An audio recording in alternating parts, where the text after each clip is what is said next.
हवा में हलचल भरे व्यापार की खुशबू और आवाजें फैली हुई थीं, जो उसे जीवंत वातावरण में डुबो रही थीं। क्या आप इन बाजारों में अक्सर आते हैं? ओरियन ने एडगर से पूछा, जो विविधता से मोहित था। एडगर हंसा। कई बार। ये बाजार आपकी मनचाही चीज ढूंढने के लिए सबसे अच्छी जगह है। शक्तिशाली हथियारों से लेकर रहस्यमय खजानों तक, यहां हर किसी के लिए कुछ न कुछ जरूर है। लुकान ने भीड़ भरी सड़कों पर कुशलतापूर्वक गाड़ी को आगे बढ़ाया, तथा भीड़ में जिन लोगों को वह पहचानता था, उनसे कभी कभी मजाकिया बातें भी करता था। लगता है अंकल लुकन इस जगह से काफी परिचित हैं। ओरियन ने लुकन को सड़क पर लोगों के साथ हंसी मजाक करते हुए देखते हुए कहा। एडगर धीरे से मुस्कुराया। वह मूल रूप से राजधानी शहर का रहने वाला था। कुछ साल पहले जब मास्टर राजधानी आए थे, तो लुकन ने घुटनों के बल बैठकर उनसे जादू सिखाने की विनती की थी। ओरियन की दिलचस्पी तुरंत जाग उठी। क्या दादाजी उसकी बात मान गए? एडगर ने ओरियन को चंचल भाव से देखा। अब मैं मास्टर को तुम्हें यह बताने दूंगा। मैं नहीं चाहता कि। उसके शब्द रुक गए जब उसने देखा कि ओरियन धीरे धीरे अपनी स्टोरेज रिंग से तलवार निकालने लगा है। खांसी, मैं तो यही कह रहा था। मास्टर ने उसे अपना शिष्य मानने से इनकार कर दिया था। फिर भी उसने हार नहीं मानी और अंततः मास्टर ने उसे अपना गाड़ीवान बना लिया। तब से वह मास्टर के काम के लिए अक्सर राजधानी आता रहा है। उसने माथे से ठंडा पसीना पोंछते हुए लुकान की पिछली कहानी जल्दी से खत्म की। ओरियन ने सिर हिलाया और तलवार वापस रख दी। उसने अपनी इन्वेंट्री से कुछ चीजें अपनी स्टोरेज रिंग में रख ली थीं, क्योंकि वह अपनी इन्वेंट्री को और भी उपयोगी चीजों के लिए खुला रखना चाहता था। खैर, मैं कैसे कहूं? मुझे उम्मीद नहीं थी कि वह इतना बेशर्म होगा। ओरियन ने ल्यूकन की ओर देखते हुए अपनी ठुड्डी रगड़ते हुए कहा। जल्द ही उनकी मंजिल नजर आ गई, एडवेंचरर गिल्ड की भव्य इमारत। यह दूसरी इमारतों के बीच गर्व से खड़ी थी। इसकी विशाल उपस्थिति कमजोर आम लोगों को डरा रही थी, जबकि साहसी लोग इसकी आभा की ओर खींचे चले आ रहे थे। गिल्ड के झंडे धीरे धीरे लहरा रहे थे, जिनमें उसका प्रतीक चिन्ह दिख रहा था। एक ढाल के ऊपर तलवार बनी हुई थी। हम यहाँ हैं, लुकन ने प्रसन्नतापूर्वक घोषणा की और गाड़ी को प्रवेश द्वार के पास रोक दिया। ओरियन गाड़ी से बाहर निकला और एडवेंचरर गिल्ड को देखा। उसका दिल उत्साह से धड़क रहा था। एडगर उसके पीछे पीछे चल रहा था और शांति से आसपास का जायजा ले रहा था। गिल्ड का प्रवेश द्वार गतिविधियों से गुलजार था। कवच या वस्त्र पहने, पीठ या कमर पर तरह तरह के हथियार बांधे साहसी लोग लगातार अंदर बाहर आते जाते रहते थे। बाहर एक बड़ा सा नोटिस बोर्ड लगा हुआ था, जिस पर खोजों और कार्यों का विवरण लिखा था। गिल्ड के बाहर भीड़ जमा थी, जो अपने लिए खोजों को देख रही थी। प्रभावशाली, ओरायन ने जीवंत दृश्य को देखते हुए धीरे से कहा। एडवेंचरर गिल्ड स्टॉर्मस्पायर की सबसे व्यस्त जगहों में से एक है, एडगर ने ओरियन के साथ चलते हुए कहा। यहां साहसी लोग प्रसिद्धि, धन या बस रोमांच की तलाश में इकट्ठा होते हैं। यहीं पर राज्य भर की खबरें सबसे जल्दी आती हैं। उत्सुकतावश ओरियन नोटिस बोर्ड के पास पहुंचा। उसकी नजरें वहां लगे अनगिनत खोजों पर टिकी थीं, राक्षसों के विनाश से लेकर खजाने की खोज तक, सब कुछ। कुछ दिलचस्प देखा, यंग मास्टर? एडगर ने उनसे थोड़ा पीछे खड़े होकर पूछा। ओरियन की नज़र एक पोस्ट पर रुक गई जिसमें एक रईस घराने के ड्रैगन अंडे के बारे में जानकारी ढूंढने का जिक्र था। इतने खुलेआम ड्रैगन अंडे की तलाश में लगे रहना उनकी हिम्मत का काम है। क्या कोई ड्रैगन नाराज होकर उनके घराने को तबाह नहीं कर देगा? उसने मन ही मन सोचा। सच में? ओरियन ने पीछे मुड़कर हंसते हुए जवाब दिया। हम बाद में यहां वापस आएंगे, लेकिन पहले अंदर गिल्ड का पता लगा लेते हैं। एडगर ने सिर हिलाया और उसके पीछे चल दिया। अंदर कदम रखते ही ओरियन ने महसूस किया कि माहौल और भी जीवंत हो गया है। गिल्ड हॉल विशाल था, जहां साहसी लोग उत्साह से बातें कर रहे थे, पिछले कारनामों की कहानियां साझा कर रहे थे और नए कारनामों की योजना बना रहे थे। हॉल के एक ओर कई व्यस्त गिल्ड क्लर्कों द्वारा संचालित एक बड़ा काउंटर फैला हुआ था। एडवेंचरर गिल्ड में आपका स्वागत है। जैसे ही वे पास आए, एक खुशमिजाज रिसेप्शनिस्ट ने उनका स्वागत किया। आज हम आपकी क्या मदद कर सकते हैं? हम अभी बस घूमने आए हैं, ओरियन ने दोस्ताना मुस्कान के साथ जवाब दिया। क्या आप हमें गिल्ड के बारे में कुछ बता सकते हैं? बिल्कुल, उसने उत्साह से उत्तर दिया। हमारा गिल्ड खोज पोस्ट करने, साहसी लोगों का प्रबंधन करने और सहायता व जानकारी प्रदान करने के लिए जिम्मेदार है। पूरे राज्य में हमारी शाखाएं हैं, लेकिन स्टॉर्मस्पायर में यही मुख्य शाखा है। ओरियन ने सोच विचार कर सिर हिलाया, उसकी नजरें हॉल में इधर-उधर घूम रही थी। यहां आमतौर पर किस तरह के खोजी आते हैं? वह खिलखिलाकर मुस्कुराई। हमारे पास राक्षसों के विनाश और एस्कॉर्ट मिशन से लेकर अन्वेषण और खजाने की खोज तक सब कुछ है। कुछ अभियानों में प्राचीन खंडहरों या रहस्यमय घटनाओं की जांच भी शामिल है। दिलचस्प, ओरियन ने एडगर की ओर देखते हुए धीरे से कहा, जिसने उत्साह से सिर हिलाया। क्या कोई यहां क्वेस्ट ले सकता है?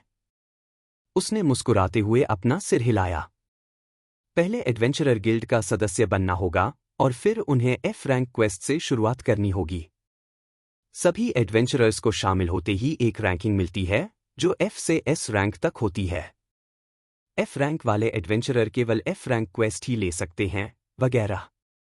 ओरियन ने सोचकर सिर हिलाया, मैं समझ गया। तो एफ ग्रेड के बराबर रैंक क्या है? उसने उत्सुकता से उसकी ओर देखा। लगता है तुम यहां नए हो। हम एफ रैंक जागृति चरणों के बराबर है। इसलिए टियर 1 से टियर 3 तक एफ रैंक के अंतर्गत आते हैं।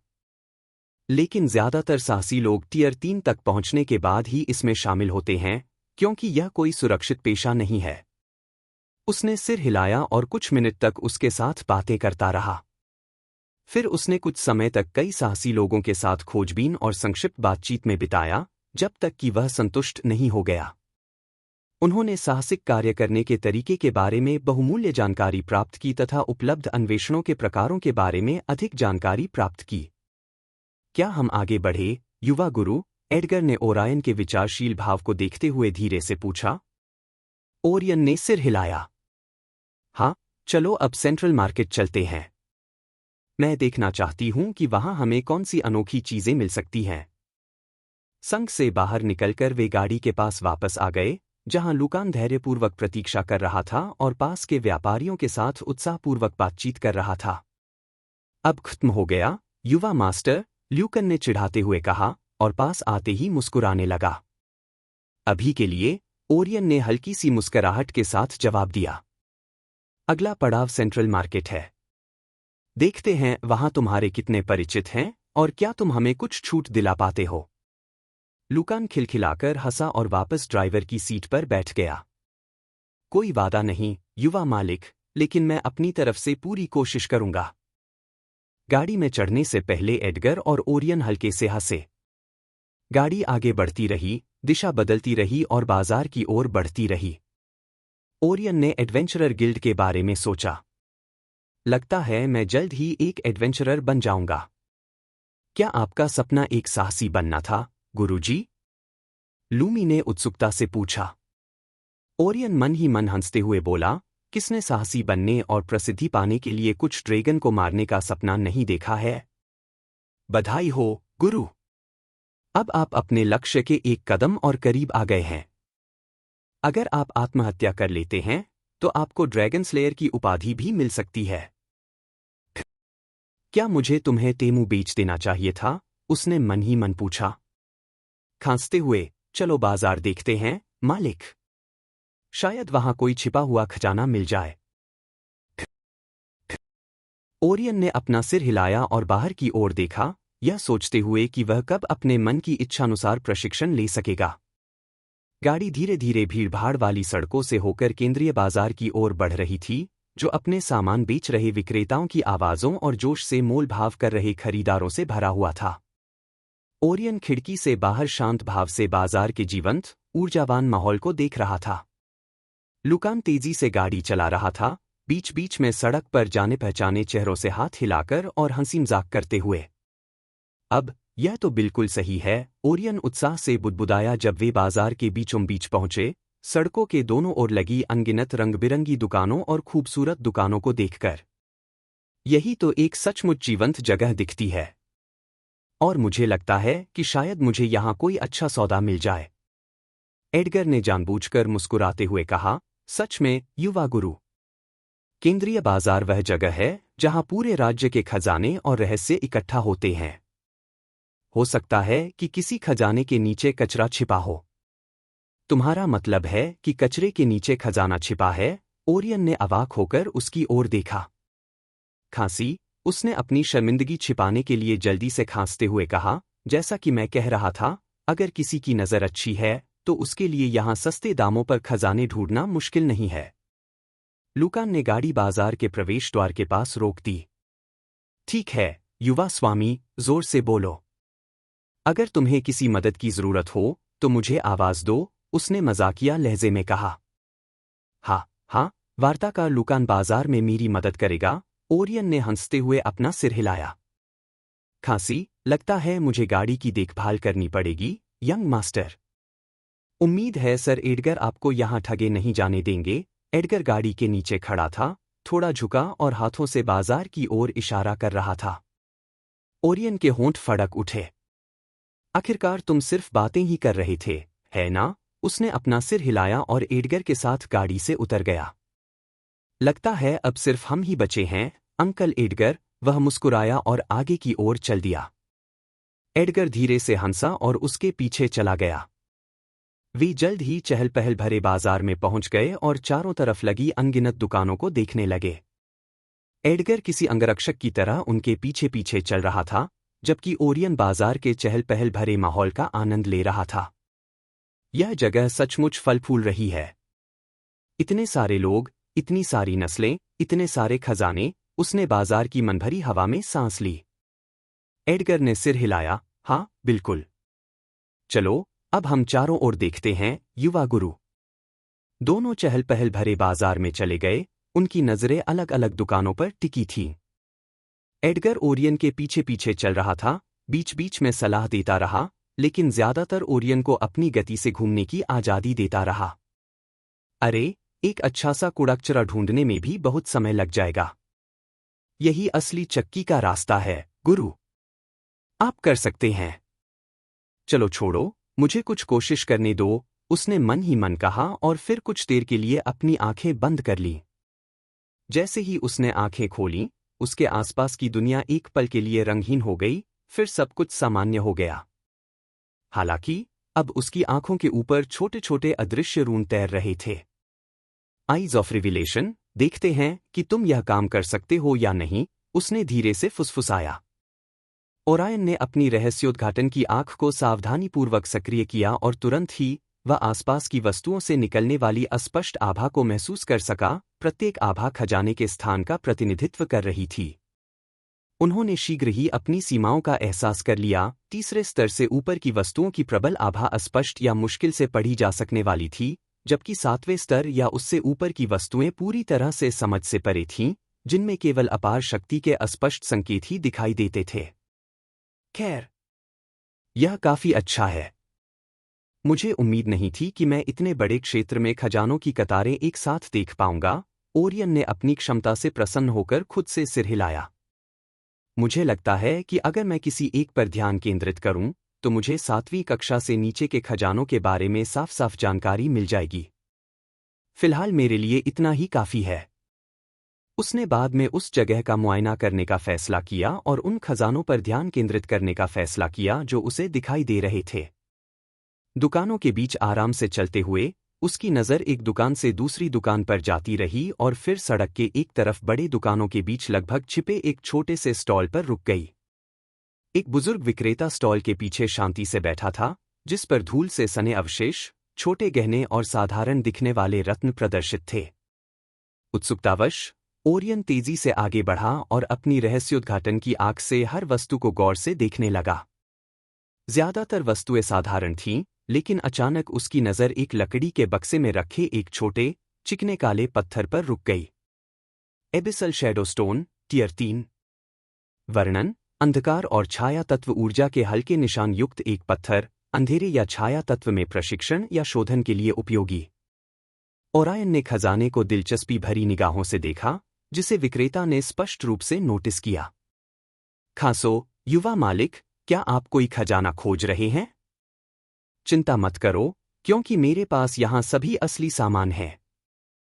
आप यहाँ एक छिपा हुआ खजाना भी पा सकते हैं, बूढ़े विक्रेता ने अपनी हथेलियों को रगड़ते हुए उत्साह से कहा। ओरियन ने अपना सिर उठाया और शांति से उस बूढ़े विक्रेता को देखा। उसने मैले कुचैले कपड़े पहने थे और उसके चेहरे पर झुर्रियां थीं। यह काला पत्थर कितने का है, बूढ़े आदमी? उसने विक्रेता से धीरे से पूछा। विक्रेता ने उत्साह से सिर हिलाया। हाँ, युवा स्वामी, मुझे यह पत्थर एक शहर के खंडहरों में मिला था।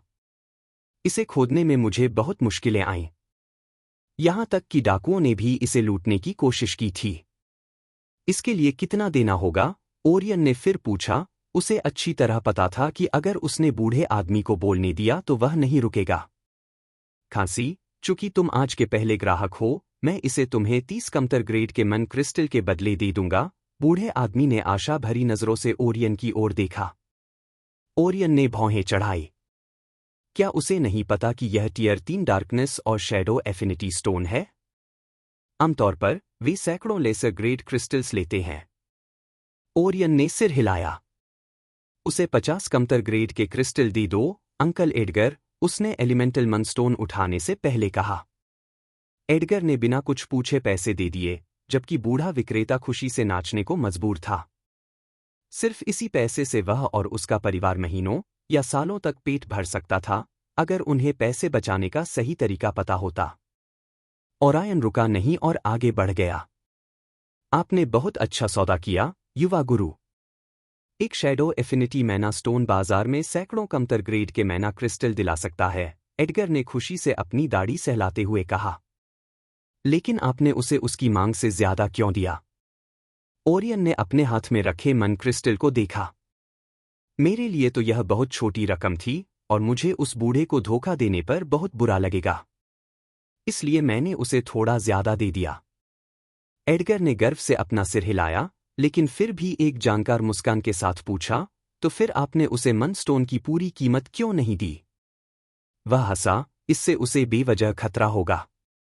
कौन जाने, कोई उसकी थोड़ी सी दौलत पर नजर डाल ले। एडगर हंसा और सिर हिलाया। बहुत अच्छी बात कही, युवा गुरु। राजधानी में भले ही सख्त नियम हों, लेकिन फिर भी कुछ ऐसे बेबस लोग हैं जो नियमों की परवाह नहीं करते। वे दोनों चलते हुए बातें कर रहे थे, तभी ओरियन को एक और आकर्षक स्टॉल दिखाई दिया, जहां एक खुशमिजाज युवती उत्साहपूर्वक विभिन्न सजावटी कलाकृतियां बेच रही थी। उसकी नज़र एक कंगन पर टिक गई जिस पर धुंधले अक्षरों में कुछ लिखा था। मामूली दृढ़ता का कंगन, स्तर 3। विवरण: पहनने वाले की सहनशक्ति और शारीरिक सहनशक्ति को थोड़ा बढ़ाता है। शुरुआती प्रशिक्षण के लिए आदर्श। माफ कीजिए, यह कंगन क्या है? वह दुकान के पास गया और युवती से पूछा। ओह, वो ब्रेसलेट? उसने मुड़कर ओरियन की तरफ देखा और फिर पेशेवर तरीके से उसका इस्तेमाल समझाया। ये आपकी सहनशक्ति और धीरज बढ़ाने वाला एक जादुई उपकरण है। इसे पहनने के बाद आप लगातार 3 दिन और 3 रात काम कर सकते हैं। अपनी बात खत्म करते हुए उसने शरारत से आंख मारी। ओरियन हंसा, तो इसकी कीमत कितनी है? चूंकि यह यंग मास्टर की मांग है, तो मैं इसे आपको केवल 500 निम्न श्रेणी के मन क्रिस्टल के बदले दे दूंगी। वह मधुर मुस्कान के साथ बोली और कंगन उठाकर पैक करने लगी। 200 मन क्रिस्टल? ओरियन ने चेहरे पर वही मुस्कान लाते हुए कहा। युवती का हाथ रुक गया। हा, यंग मास्टर, आप मजाक करते हैं। यह इतना सस्ता कैसे हो सकता है? मैं ज्यादा से ज्यादा 450 मन क्रिस्टल ही दे सकती हूं। ओरियन ने सिर हिलाया। ये काफी पुराने और घिसे हुए लग रहे हैं। और मैं 600 से 700 कमतर ग्रेड के मन क्रिस्टल में एक बिल्कुल नया खरीद सकता हूं। ज्यादा से ज्यादा मैं 250 मन क्रिस्टल दूंगा। युवती ने जल्दी से अपना सिर हिलाया। नहीं। मुझे घर पर अपना और अपनी लकवाग्रस्त माँ का पेट भी भरना है, युवा स्वामी। मेरे पिता शराबी हैं और घर के सारे बिल मैं ही भरती हूं। उसकी निगाहें धुंधली हो गईं और वह लगभग रो पड़ी। मैं ज्यादा से ज्यादा 400 मन क्रिस्टल ही कर सकती हूं। ठीक है, तो हम इसे 300 मन क्रिस्टल के साथ एक सौदा कहेंगे। ओरियन ने अपना सिर हिलाया और एडगर को भुगतान करने का इशारा किया। युवती उलझन में दिखी, फिर उसने गहरी सांस ली। तो मुझे उम्मीद है कि आप यहाँ सामान खरीदने ज्यादा बार आएंगे। उसने जल्दी से सामान पैक किया और ओरियन को दे दिया। जरूर जरूर, जब भी बाजार जाऊंगा यहाँ जरूर आऊंगा। उसने मुस्कुराते हुए सिर हिलाया और डिब्बा अपने स्टोरेज रिंग में रख दिया। युवती की आंखें चमक उठीं जब उसने उसके हाथ में रखी अंगूठी देखी। उसकी मुस्कान और भी ज्यादा गर्मजोशी से भरी हो गई। क्या आपको और कुछ चाहिए, युवा स्वामी? मेरे पास बहुत सारी अच्छी चीजें हैं। उसने उत्साह से अपने सामान का विज्ञापन करना शुरू कर दिया। ओरियन ने उन्हें देखा और कुछ और चीजें खरीद ली। अंत में युवती खुशी से मुस्कुराई। युवा स्वामी, आपके साथ व्यापार करके मुझे खुशी हुई। आशा है कि आप यहां अक्सर आते रहेंगे। ओरायन ने हाथ हिलाया और चला गया। स्टाल से कुछ दूर चलने के बाद उसने सिर हिलाया। वह सचमुच एक लोमड़ी थी। एडगर ने भौहें चढ़ाई। ओह, आपको भी इसका एहसास हुआ, यंग मास्टर? ओरियन ने थोड़ी उलझन से उसकी तरफ देखा। क्या समझ आया? मैंने ऐसा उसके व्यवहार के कारण कहा था। अरे रुको, वो असल में एक फॉक्सकिन थी? एडगर ने सिर हिलाया। हाँ, उसने बस अपना असली शरीर छुपाया था, वरना वो 10 गुना ज्यादा आकर्षक होती। आखिरकार, ज्यादातर फॉक्सकिन्स तो बेहद खूबसूरत होती हैं। ओरियन ने उसे तिरछी नजर से देखा। तुम काफी अनुभवी लग रहे हो। एडगर हंसा। बिल्कुल नहीं, ये तो बस कुछ बातें हैं जो मैंने सुनी हैं। वे दोनों हंसे और आराम से चलते रहे। ओरायन की रहस्योद्घाटन की आंख लगातार आसपास के स्टालों को स्कैन कर रही थी। उन्होंने देखा कि कई वस्तुएं अधिक शक्तिशाली आभा उत्सर्जित कर रही थीं, जो बड़े खजाने का संकेत दे रही थीं, लेकिन उनका विवरण समझ पाना मुश्किल था। सीमाओं के बावजूद उनका उत्साह कम नहीं हुआ, बल्कि उन्होंने अपनी ताकत को तेजी से बढ़ाने के लिए प्रेरित महसूस किया तथा नेत्र की क्षमता को पूरी तरह से उजागर करने के लिए उत्सुक थे। ओरियन के कदम अचानक एक पुराने हथियार के स्टॉल पर रुक गए। उसकी नज़र एक धूल भरी, साधारण सी दिखने वाली लंबी तलवार पर पड़ी। उसने एक बार फिर अपनी आंख सक्रिय कर ली। विंडस्टील ब्लेड, टियर 5। विवरण: विंडस्टील से बनी एक बेहतरीन कारीगरी वाली लंबी तलवार। हल्की और असाधारण रूप से तेज, चलाने पर थोड़ी चपलता बढ़ाती है। हम्मा, सोलपियर्सर और बोन स्टील दोनों मेरे स्तर से कहीं ऊपर हैं। अगर मैं इन्हें इस्तेमाल करने की कोशिश करूं, तो ये मेरा सारा मैना चूस लेंगे। लेकिन ये अभी के लिए तो ये काफी है। और इसकी धूल भरी शक्ल देखकर विक्रेता को अंदाजा भी नहीं होता कि ये असल में कोई खजाना है। अपनी खुशी भरी मुस्कान दबाते हुए ओरियन ने लापरवाही से तलवार उठा ली और ऊबे हुए विक्रेता की ओर मुड़ा। इस तलवार की कीमत क्या है? विक्रेता ने उपेक्षा भरी नजरों से देखा। वो? ये तो हमेशा से यहां पड़ा है। मान लीजिए 100 कमतर ग्रेड के मन क्रिस्टल। ओरियन ने एडगर से तुरंत पैसे ले लिए और खुशी खुशी एक अच्छा खासा छिपा हुआ खजाना जमा कर लिया। एडगर ने सहमति में सिर हिलाया, यह जानते हुए कि ओरियन की नजरें बाहरी दिखावे के पीछे छिपे मूल्य को पहचानने में तेजी से बढ़ रही हैं।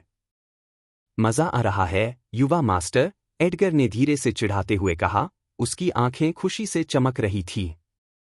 मेरी उम्मीद से कहीं ज्यादा, ओरियन ने संतोष से मुस्कुराते हुए स्वीकार किया। यह बाजार वाकई साधारण चीजों के बीच रत्न छुपाए हुए है। एडगर ने धीरे से हंसते हुए जानबूझकर सिर हिलाया।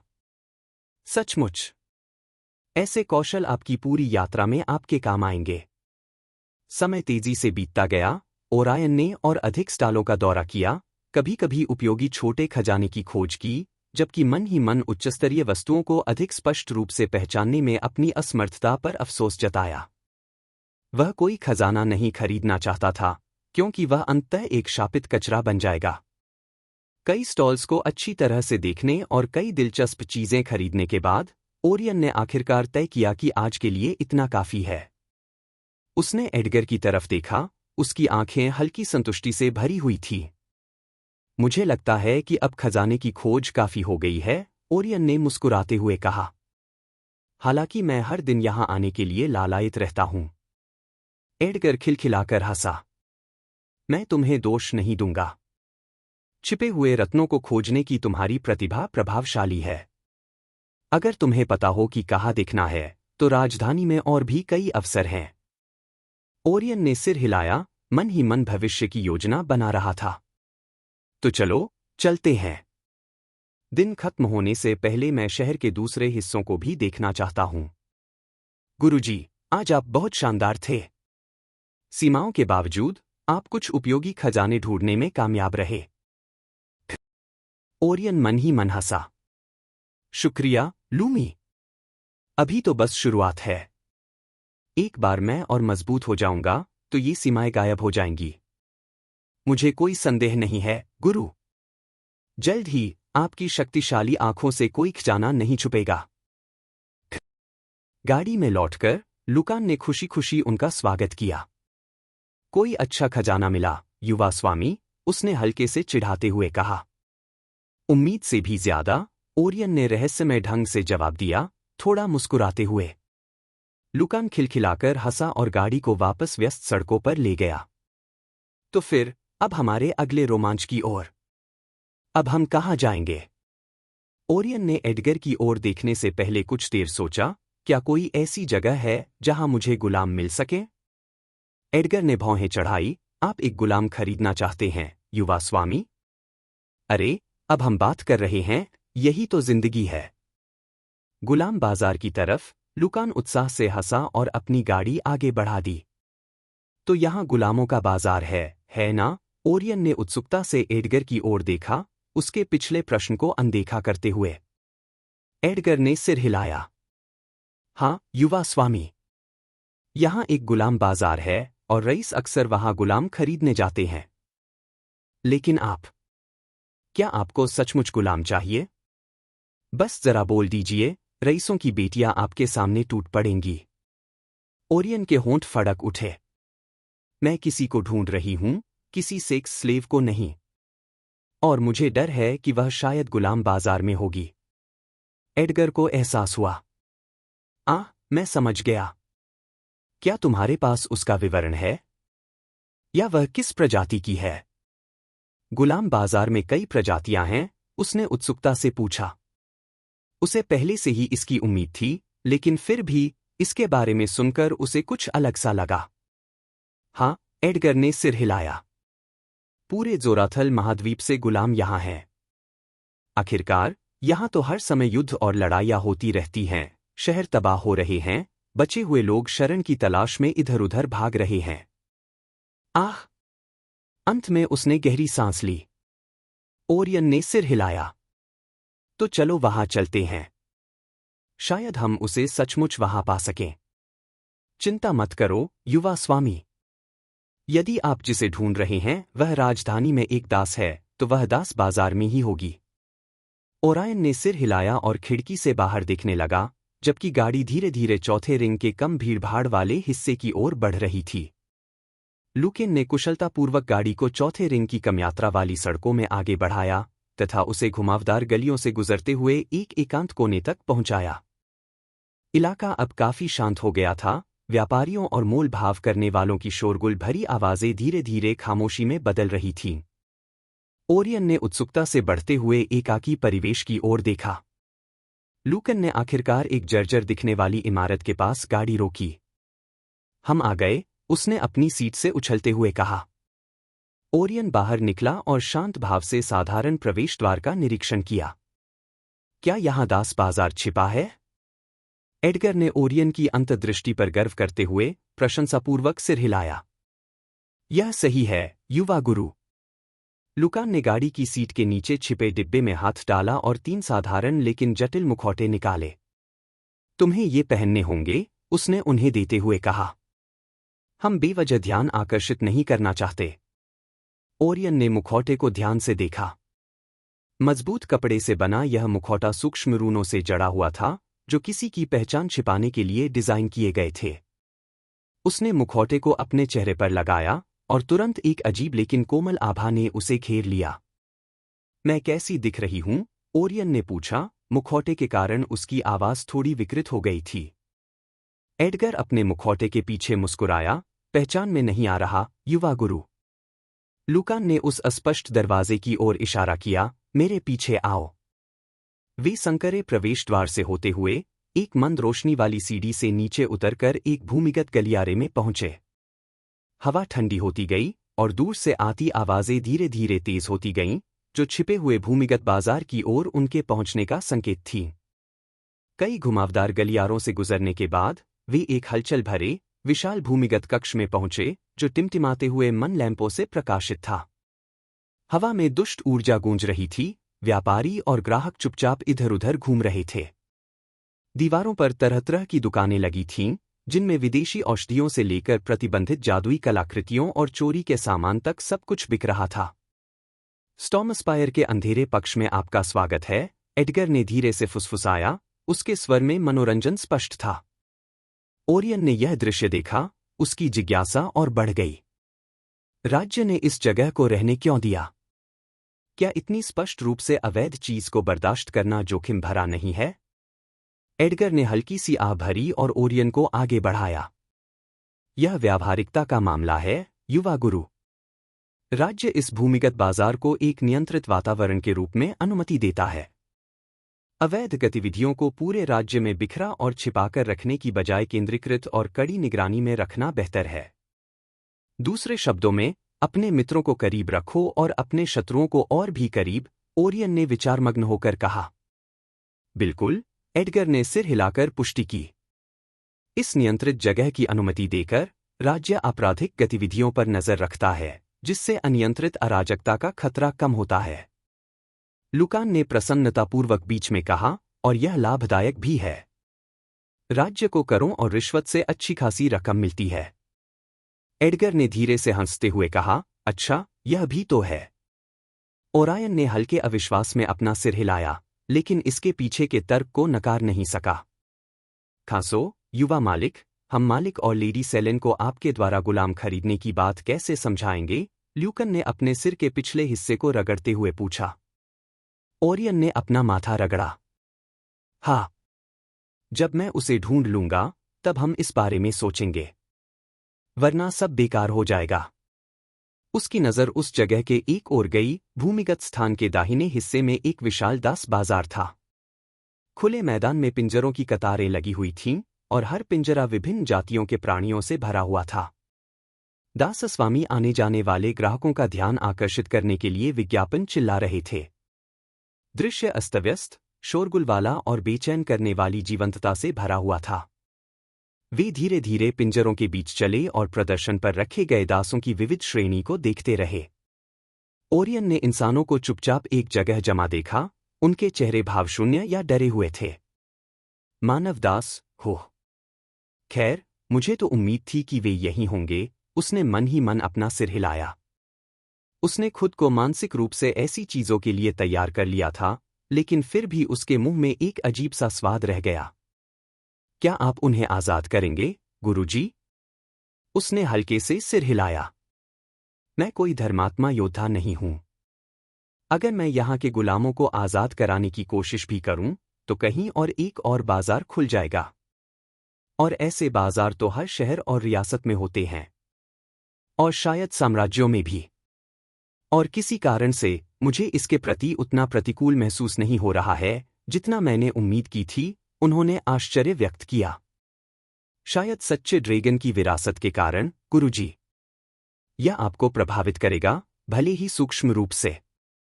यही कारण है कि मैंने इको से मुझे मेरी आदर्श भावनाएं देने के लिए कहा, लेकिन ऐसा लगता है कि समय सचमुच निर्दयी है। वह आगे देखता रहा, और पास ही में मजबूत पौने अपने कारावास से बाहर निकलकर, पूरे शरीर पर जंजीरों के बावजूद, गर्व से जलती हुई आंखों से देख रहे थे। आगे चलकर जानवर थे, चालाक निगाहों से देखने वाले लोमड़ी के बच्चे, ऊंचे और उद्दंड रूप से खड़े शेर के बच्चे, खतरनाक ढंग से घूरते भालू के बच्चे, बेचैनी से चहलकदमी करते भेड़िए के बच्चे, सावधानी से देखते हुए कैटकिन और टाइगरकिन, तथा अन्य। प्रत्येक ने अद्वितीय विशेषताएं प्रदर्शित कीं, उनकी ताकत और चपलता कैद में होने के बावजूद स्पष्ट रूप से दिखाई दे रही थी। ओरियन कुछ देर के लिए एक पिंजरे के पास रुका जिसमें कई लोमड़ी के बच्चे थे। उनकी आंखें तेज और बुद्धिमान थीं, और वे सावधानी से संभावित खरीदारों का आकलन कर रहे थे। ये लोमड़ी के बच्चे काफी शांत लग रहे हैं, ओरियन ने धीरे से कहा। फॉक्सकिन अपनी तेज बुद्धि और अनुकूलनशीलता के लिए जाने जाते हैं, एडगर ने धीरे से समझाया। वे बहुत मांग वाले दास होते हैं, खासकर प्रशासनिक या राजनयिक भूमिकाओं के लिए, और कुछ अन्य निजी कारणों से। ओरियन ने हंसते हुए सिर हिलाया, क्योंकि उन्हें समझ आ गया था कि उनका विक्रेता उनकी बुद्धिमत्ता, वफादारी और सुंदरता का उत्साहपूर्वक विज्ञापन क्यों कर रहा था। बाजार में आगे बढ़ते हुए उन्हें कुछ दुकानें मिलीं, जहां बौने लोग छोटे छोटे उपकरणों के साथ बारीकी से काम कर रहे थे, यहां तक कि घर में बंद होने के बावजूद भी। पिक्सी कांच के बाड़ों के भीतर बेचैनी से फड़फड़ा रही थी, उनके नाजुक पंख हल्के से चमक रहे थे। मिनोटॉर अपने बड़े पिंजरों में घूमते रहते थे, उनकी मांसपेशियां आक्रामकता से फटने के कगार पर थीं। उनकी आंखों में भयंकर विद्रोह था, जो कैद में होने के बावजूद अटूट था। सेंटोर अविचल खड़े रहते थे, उनकी गरिमा अछूती रहती थी, भले ही ग्राहक उन्हें बारीकी से देख रहे हों। लामिया को समर्पित एक खंड ने खरीदारों का काफी ध्यान आकर्षित किया, उनके सर्पीले शरीर और विदेशी सुंदरता ने राहगीरों को मंत्रमुग्ध कर दिया। ऊंचे पिंजरों में बंद हार्पीज बेचैनी से हिल रहे थे, उनके पंख उत्तेजना से फड़फड़ा रहे थे। जब ओरायन ने इस विविधतापूर्ण दृश्य को देखा तो उसे आकर्षण और बेचैनी का एक अजीब मिश्रण महसूस हुआ। यह दृश्य स्टॉमस्पायर की शानदार सड़कों से बिल्कुल अलग था, तथा दुनिया का एक अंधकारमय पहलू प्रस्तुत कर रहा था। इनमें से कुछ दास जागृतिकर्ता क्यों हैं? ओरायन ने एडगर से पूछा, कुछ व्यक्तियों से निकल रही शक्तिशाली आभाओं को देखते हुए। एडगर ने गंभीरता से सिर हिलाया। कई अवेकन युद्धों या झड़पों के दौरान घायल होने के बाद बंदी बना लिए जाते हैं। उनकी ताकत उन्हें अंगरक्षकों, ग्लेडिएटरों या यहां तक कि कठिन परिस्थितियों में मजदूरों के रूप में विशेष रूप से मूल्यवान बनाती है। उनकी उपस्थिति किसी भी बिक्री की कीमत को काफी बढ़ा देती है। ओरायन ने चुपचाप इस पर विचार किया और कठोर वास्तविकता को आत्मसात कर लिया। दास बाजार में और भीतर जाते हुए, ओरायन और एडगर ने उसकी प्रणाली खोज में वर्णित एल्फ के किसी भी संकेत की खोज की। ओरियन समय समय पर अपनी रहस्योद्घाटन की आंख को सक्रिय करता था और प्रत्येक संभावित उम्मीदवार का सावधानीपूर्वक मूल्यांकन करता था। हालांकि अपने सीमित पद के कारण अधिक शक्तिशाली या जादुई रूप से छिपे हुए व्यक्तियों के बारे में जानकारी निराशाजनक रूप से अस्पष्ट बनी रही। एक स्टॉल पर एक रूखे से दिखने वाले विक्रेता ने चांदी जैसे बालों और गोरी त्वचा वाली एक नाजुक दिखने वाली परी का उत्साहपूर्वक प्रचार किया। उसकी हरी आंखें कुछ पल के लिए ओरियन की ओर चमकीं, जिनमें एक क्षणिक विद्रोह की चिंगारी थी। खूबसूरत है ना? विक्रेता ने बड़े गर्व से शेखी बघारते हुए कहा। वह एक कल्पित बौने कबीले से है जो अपनी आत्मा कला के प्रति लगाव के लिए जाना जाता है। साथी के रूप में या अंगरक्षक के रूप में भी वह बिल्कुल उपयुक्त है। ओरायन की आंखें थोड़ी सिकुड़ गईं, जिससे उसकी रहस्योद्घाटन की आंख सक्रिय हो गई। एल्फ महिला, टियर। उदास स्माइली आंशिक विवरण आत्मा का आकर्षण, उच्च। वर्तमान स्थिति, कमजोर। स्पष्ट जानकारी के अभाव ने ओरियन को निराश कर दिया। वह झिझक रहा था, उसे यकीन नहीं हो रहा था कि क्या वह वही एल्फ है जिसकी उसे तलाश थी, क्योंकि उसे उसमें कुछ खास नहीं लगा। नहीं, लूमी ने आगे बढ़कर कहा कि वही है। रुचि है? विक्रेता ने उत्सुकता से पूछा, ओरियन की हिचकिचाहट को असली दिलचस्पी समझकर। 3000 उच्च श्रेणी के मन क्रिस्टल पर एक सच्चा सौदा। ओरियन ने अपना सिर थोड़ा हिलाया और बिना ज्यादा जानकारी दिए जल्दबाजी में खरीदारी न करने का फैसला किया। मैं देखता रहूंगा। क्या वह वही नहीं थी, यंग मास्टर? एडगर ने पूछा और वे आगे बढ़ते रहे। वह सिर हिलाते हुए इधर उधर देखता रहा, शायद नहीं। मुझे नहीं लगता कि वह वही है जिसे मैं ढूंढ रहा हूं। क्या आपको यकीन है कि वह राजधानी में है, युवा मास्टर? ल्यूकन ने उत्सुकता से पूछा। ओरियन ने सिर हिलाया। हाँ, मुझे यकीन है कि वह राजधानी में है।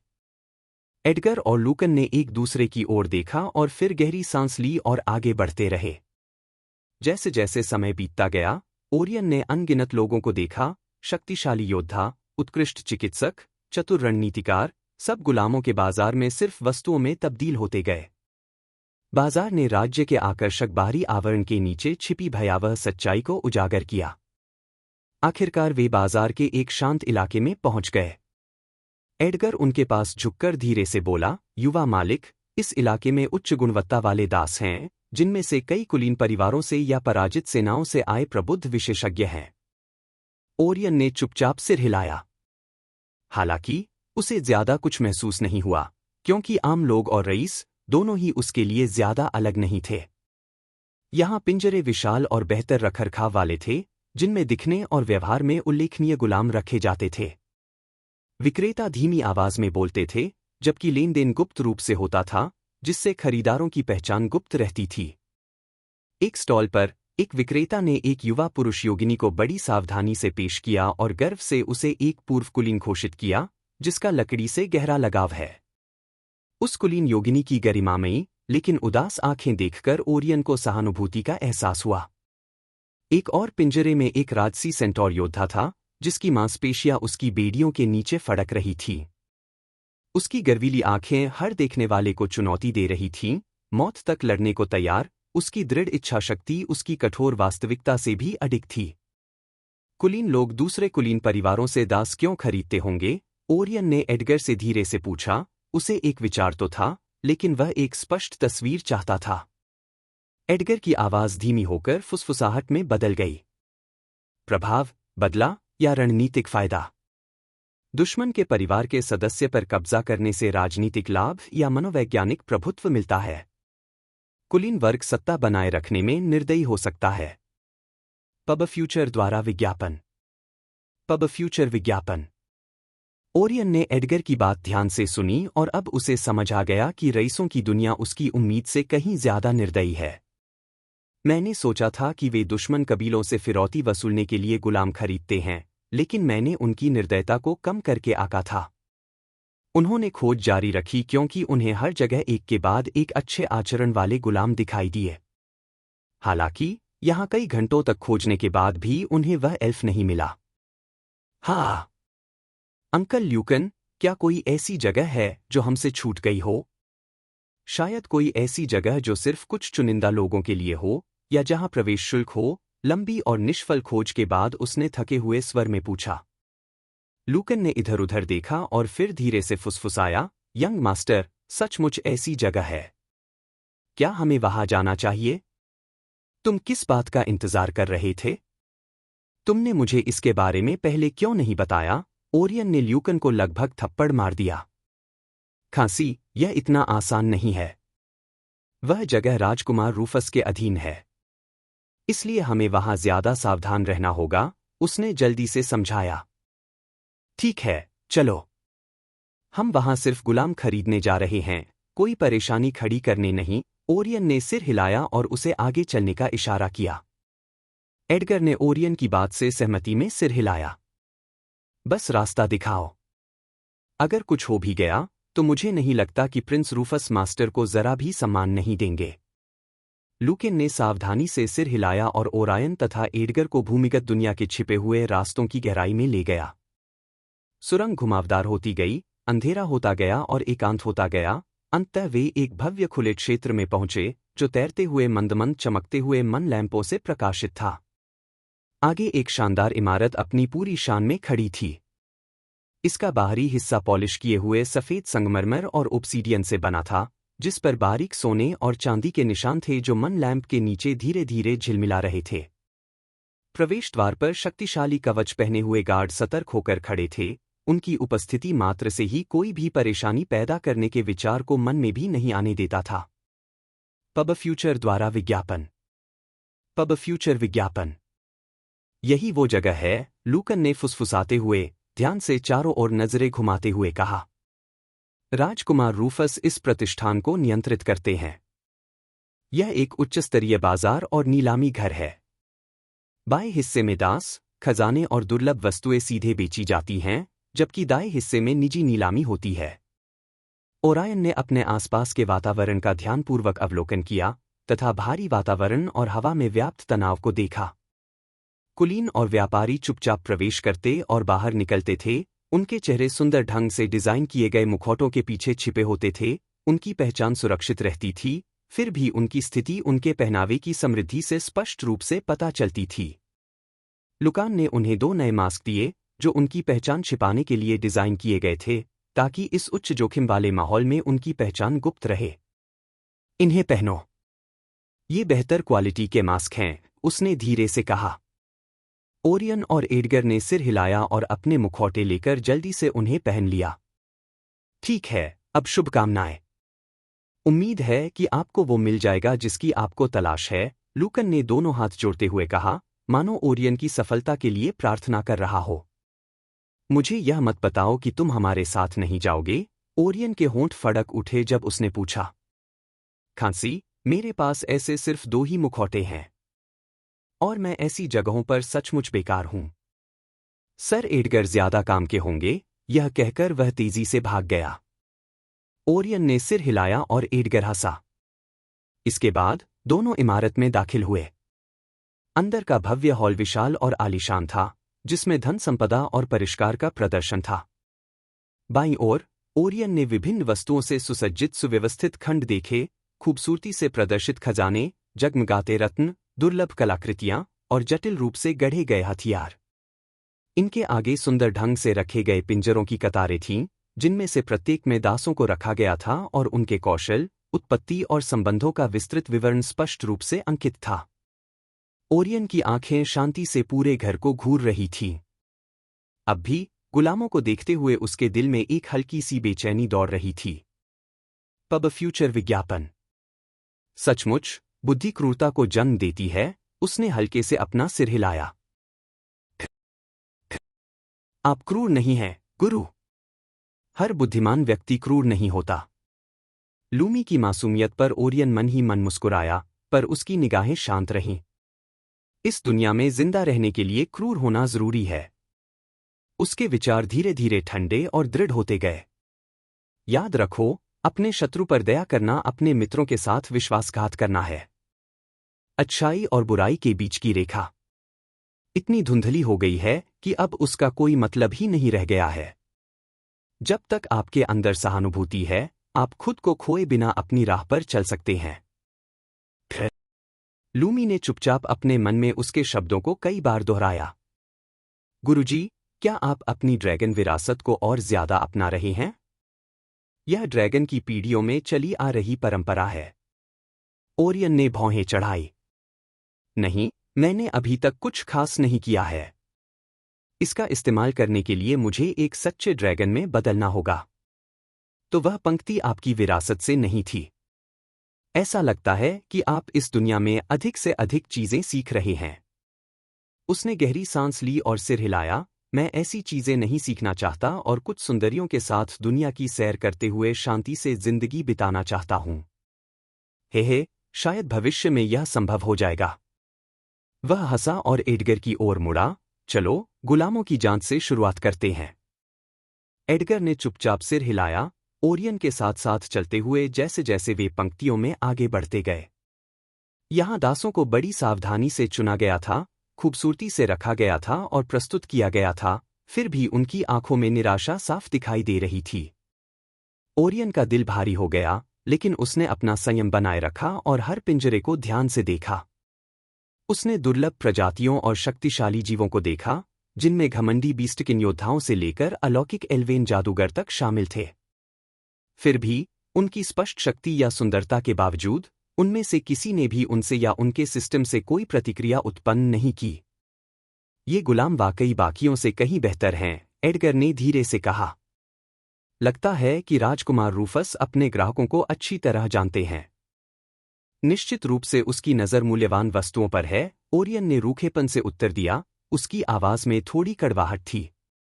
जैसे ही वे आगे बढ़े, ओरायन की नज़र अचानक कोने की ओर एक विशेष पिंजरे पर पड़ी, जो आंशिक रूप से छाया में छिपा हुआ था।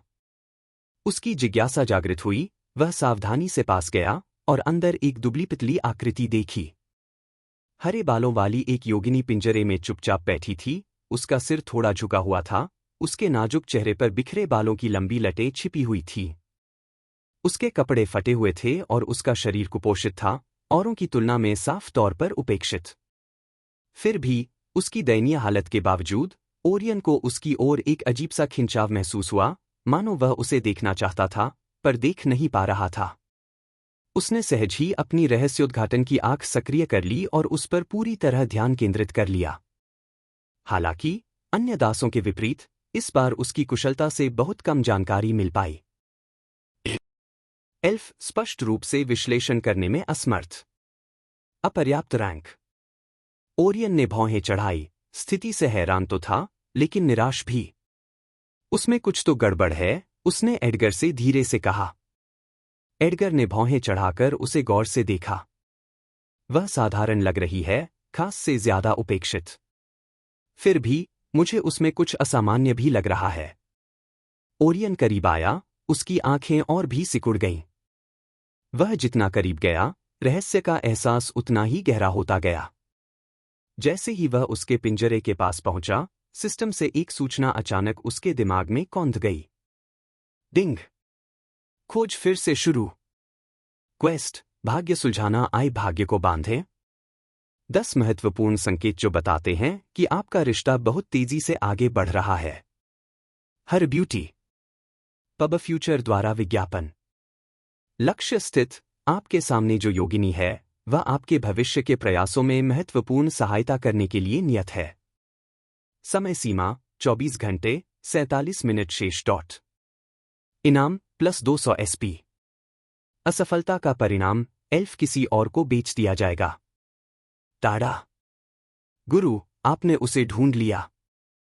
उसे हाथ से जाने मत देना। ओरियन की आंखें आश्चर्य से चौड़ी हो गईं। अचानक हुए इस खुलासे से उसका दिल जोर से धड़कने लगा। तो सचमुच वही है, उसने मन ही मन सोचा और जल्दी से उसे पाने का निश्चय कर लिया। एडगर ने ओरायन के व्यवहार में परिवर्तन देखा और उसके करीब झुककर फुसफुसाया, क्या यह वही है जिसे आप ढूंढ रहे थे, युवा मास्टर? ओरियन ने दृढ़ता से सिर हिलाया। हाँ, वही है। हमें उसे जल्दी से सुरक्षित करना होगा। पास खड़े एक विक्रेता ने ओरियन की दिलचस्पी देखी और विनम्रता से उसके पास गया। आदरणीय अतिथियों, क्या आपने इस परी में रुचि ली है? हालांकि वह कमजोर दिखती है, लेकिन उसका वंश बहुत उल्लेखनीय है, मैं आपको विश्वास दिलाता हूं। ओरियन ने सावधानी से अपना संयम बनाए रखा, मुझे उसके वंश के बारे में बताओ। विक्रेता ने किसी विद्वान की तरह गला साफ करते हुए कहा, वह एक सुदूर वन राज्य से आई है, जो अपने दुर्लभ और अनोखे कल्पित बौनों के लिए जाना जाता है। दुर्भाग्य से, वह शापित या पीड़ित लगती है। हमारा कोई भी विशेषज्ञ उसकी क्षमताओं को पहचान नहीं पाया। इसलिए, उसकी कीमत समान वंश के अन्य कल्पित बौनों की तुलना में काफी कम है। ओरियन के कान फड़कने लगे। शापित या पीड़ित? क्या यह आदमी सिर्फ बकवास कर रहा है या इसमें सचमुच कुछ सच्चाई है? कितना है? उसने सीधे पूछा। विक्रेता ने सहजता से कहा, उसकी अज्ञात स्थिति को देखते हुए, कीमत काफी कम है, मात्र 1000 उच्च श्रेणी के मन क्रिस्टल। जैसे ही ओरियन सहमत होने वाला था, उनकी तरफ से एक अलग आवाज गूंजी, माफ कीजिए, यह गंदा एल्फ कितने का है? मुझे घर पर कुछ जानवरों का खाना चाहिए। एक युवक और 2 अन्य लोग वहां खड़े होकर उस योगिनी को उत्सुकता से देख रहे थे। विक्रेता हिचकिचाया। उफ, सर, ये सज्जन भी उसे खरीदने ही वाले थे। तो अगर आप दोनों उसे खरीदना चाहते हैं, तो अभी यहां एक छोटी सी नीलामी होगी। नवागंतुक को देखते ही ओरियन की भौहें तन गईं। सिर हिलाते हुए, वह एडगर की ओर मुड़ा और धीरे से फुसफुसाया, एडगर अंकल, हमारा बजट कितना है? एडगर रहस्यमय ढंग से मुस्कुराया, आप जितना चाहे खर्च कर सकते हैं, युवा स्वामी। लेडी सेलेन ने मुझे यहां जितने चाहें उतने गुलाम खरीदने के लिए पर्याप्त से अधिक दिया है। वह धीरे से मुस्कुराया और अपना सिर हिलाया। हाँ, मुझे भी प्रतिस्पर्धा करनी होगी। युवक ने ओरियन और एडगर की ओर देखा, लेकिन उसने न तो उन्हें कम करके आका और न ही ज्यादा। अगर किसी को गुलामों के लिए खुद गुलामों के बाजार में आना पड़े, तो वह कोई उच्च पदस्थ कुलीन नहीं हो सकता था। और वह ऐसा व्यक्ति नहीं था जो सिर्फ नौकरों से डरकर भाग जाए। खैर, मैं 5000 उच्च श्रेणी के मन क्रिस्टल की बोली लगाऊंगा। उसने अपना हाथ उठाया और अपनी पहली बोली लगाई। 10,000 उच्च श्रेणी के मन क्रिस्टल। ओरियन ने बिना किसी हिचकिचाहट के बोली दोगुनी कर दी। ओह! देखते हैं आपकी जेब में कितना पैसा है। 20,000 उच्च श्रेणी के मैना क्रिस्टल। युवक ने उत्सुकता से ओरियन की ओर देखा और बोली बढ़ा दी। ओरियन ने भौहें सिकोड़ी। 30,000 उच्च श्रेणी के मन क्रिस्टल। वह बकवास करने के मूड में नहीं था, वरना वह युवा रईस इतना शांत नहीं रह पाता। हरे बालों वाला एल्फ यह सब मृत आंखों से देख रहा था, मानो उसे कुछ भी महसूस नहीं हो रहा हो। ओहो, ऐसा लगता है कि आप अपनी सीमा तक पहुंच रहे हैं। 50,000 उच्च श्रेणी के मन क्रिस्टल। युवक ने आत्मसंतुष्ट होकर कहा। युवा मास्टर एडगर ओरायन के पास झुका और धीरे से फुसफुसाया, बोली को 10 उत्कृष्ट ग्रेड मन क्रिस्टल तक बढ़ाए। ओरियन ने भौहें चढ़ाई, लेकिन आगे कुछ नहीं सोचा। 10 उत्कृष्ट श्रेणी के मन क्रिस्टल। हे भगवान, युवा रईस की आंखें अविश्वास और सदमे से चौड़ी हो गईं। क्या तुम सच में कह रहे हो? इस एल्फ के लिए 10 उत्कृष्ट श्रेणी के मन क्रिस्टल? इतने पैसों से तुम जितने चाहो उतने गुलाम खरीद सकते हो। मैं उसे चाहता हूं। ओरियन ने बस इतना कहा और विक्रेता की ओर देखा, जो ओरियन को ऐसी चमकदार आंखों से देख रहा था मानो वह किसी धन देवता को देख रहा हो। हाँ, युवा गुरु। मैं उसे अभी तैयार कर दूंगा, उसने झट से कहा, दूसरे युवक की तरफ देखे बिना कि वह आगे बोली लगाएगा या नहीं। वह योगिनी की कीमत अच्छी तरह जानता था और युवक की प्रतिक्रिया देखकर लग रहा था कि वह आगे बोली नहीं लगाएगा। हाँ, भाई, लगता है हमारे बीच कोई गलतफहमी हो गई है। अगर मुझे पता होता कि तुम उसे इतना चाहते हो, तो मैं बोली लगाने की जहमत ही नहीं उठाता। नकाब के नीचे से युवक ने चापलूसी से मुस्कुराया। ओरियन ने अपना सिर हिलाया, लेकिन कोई टिप्पणी नहीं की तथा अपना पूरा ध्यान विक्रेता पर केंद्रित कर दिया, जो अब पिंजरा खोल रहा था। ठीक है, बाहर आ जाओ।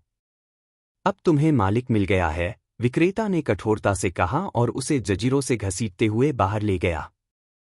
यहाँ, युवा मास्टर, उसने मुस्कुराते हुए कहा, और फिर एक रूनिक शिलालेख से भरा पृष्ठ और एक चाकू निकाला। तुम्हें अपना खून लगाने से पहले इस पन्ने पर उसके खून की एक बूंद डालनी होगी, तभी हम सौदा पक्का कर सकेंगे, उसने कहा और पन्ना और चाकू ओरियन को दे दिया। ओरियन एडगर की ओर मुड़ा। क्या यह सही है?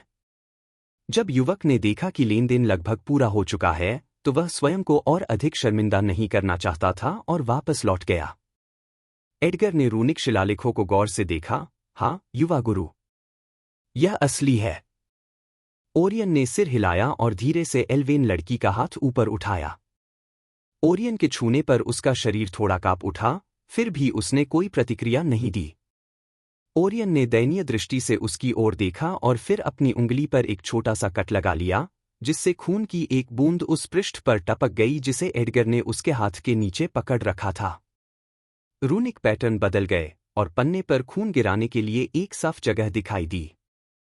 उसने धीरे से उसका हाथ नीचे किया और एडगर की तरफ मुड़ा, अपना हाथ पन्ने के ऊपर उठाया और चाकू से धीरे से अपना अंगूठा काट लिया।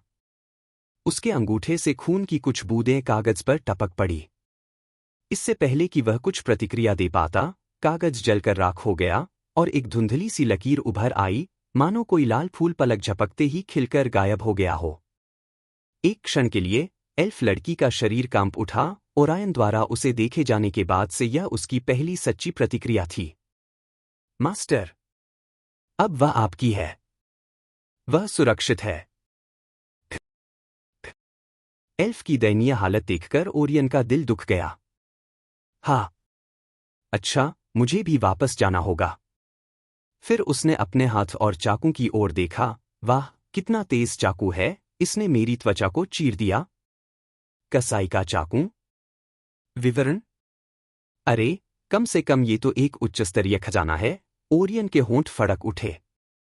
उसे उम्मीद नहीं थी कि यहां एक सामान्य मजदूर के पास भी टियर 7 से ऊपर का खजाना होगा। एडगर ने विक्रेता को पैसे दिए और उसने चाकू वापस कर दिया। विक्रेता के हाथ हल्के से कांप रहे थे जब उसने पैसे लिए और इतनी जोर से मुस्कुराया कि उसका चेहरा फटने ही वाला था। हाँ, आपके साथ व्यापार करके खुशी हुई, यंग मास्टर। हमारे यहाँ और भी बहुत सारे विदेशी सामान हैं। क्या आप उन्हें देखना चाहेंगे? विक्रेता ने अपनी हथेलियां आपस में रगड़ते हुए जल्दी से कहा। नहीं, मुझे अब वापस जाना होगा। ओरियन ने सिर हिलाया और मुड़ गया। एडगर उसके पीछे पीछे चला गया। फिर भी कुछ कदम चलने के बाद उसने पलटकर देखा कि एल्विन लड़की एक कदम भी आगे नहीं बढ़ी थी। हाँ। उसने धीरे से सांस छोड़ी और धीरे से उसका हाथ थामे हुए उसकी तरफ वापस आया। चलो मेरे घर चलते हैं, ठीक है? हम वहां बातें कर सकते हैं। एल्विन लड़की न तो सहमत हुई, न ही असहमत। ओरियन ने बेप्सी से अपना सिर हिलाया और धीरे से उसका हाथ खींचकर उसे अपने साथ ले गया। डिंग। क्वेस्ट पूरा हुआ, भाग्य सुलझाना आए, भाग्य को बांधे। बधाई हो, गुरुजी। आपने सफलतापूर्वक उस व्यक्ति को सुरक्षित कर लिया है जो तूफानों और तारों के बीच आपके साथ चलने के लिए नियत है। इनाम +200 एसपी प्रदान किया गया। शीघ्र पूर्णता बोनस +50 एसपी प्रदान किया गया। कुल इनाम +250 एसपी। छिपी हुई उपलब्धि का शीर्षक खुला, ट्विस्टिंग फेट्स का वाहक। प्रभाव, भविष्य में भाग्य संबंधी मुठभेड़ों और अवसरों में मामूली वृद्धि। भाग्य का बंधन बन गया है। इसकी अच्छे से रक्षा करो गुरु। बोनस रिवॉर्ड्स, है ना? उसने सिस्टम स्क्रीन पर नजर डाली और फिर प्रॉम्प्ट को नजरअंदाज कर दिया। मैं एसपी का इस्तेमाल बाद में करूंगा और टाइटल रात में डिटेल्स देखूंगा। फिलहाल तीनों के स्टोर से बाहर निकलते ही उसके विचार थम गए। जैसे ही वे जिस रास्ते से आए थे, उस रास्ते पर कुछ कदम पीछे हटे, पीछे से एक आवाज गूंजी। आहा! युवा गुरु! मुझे पता था कि आप उसे ढूंढ लेंगे। लुकान अचानक कहीं से आया और ओरायन को आदरपूर्वक प्रणाम किया। चलो चलें। अब घर चलने का समय हो गया है। ओरियन ने उसकी तरफ सिर हिलाया और आगे बढ़ता रहा। लो, युवा गुरु, इस छोटी लड़की को यह मुखौटा पहना दो। उसने कहीं से एक मुखौटा निकाला और ओरायन को दे दिया। गुलामों के बाजार में उसकी पहचान उजागर होने के खतरे को समझते हुए उसने सिर हिलाया। आगे बढ़ने से पहले उसने उसे धीरे से नकाब पहनाया। ल्यूकन एडगर के साथ उसके पीछे पीछे आया। उसने एक साधारण मन तकनीक का इस्तेमाल करके बिना होंठ हिलाए एडगर से बात की।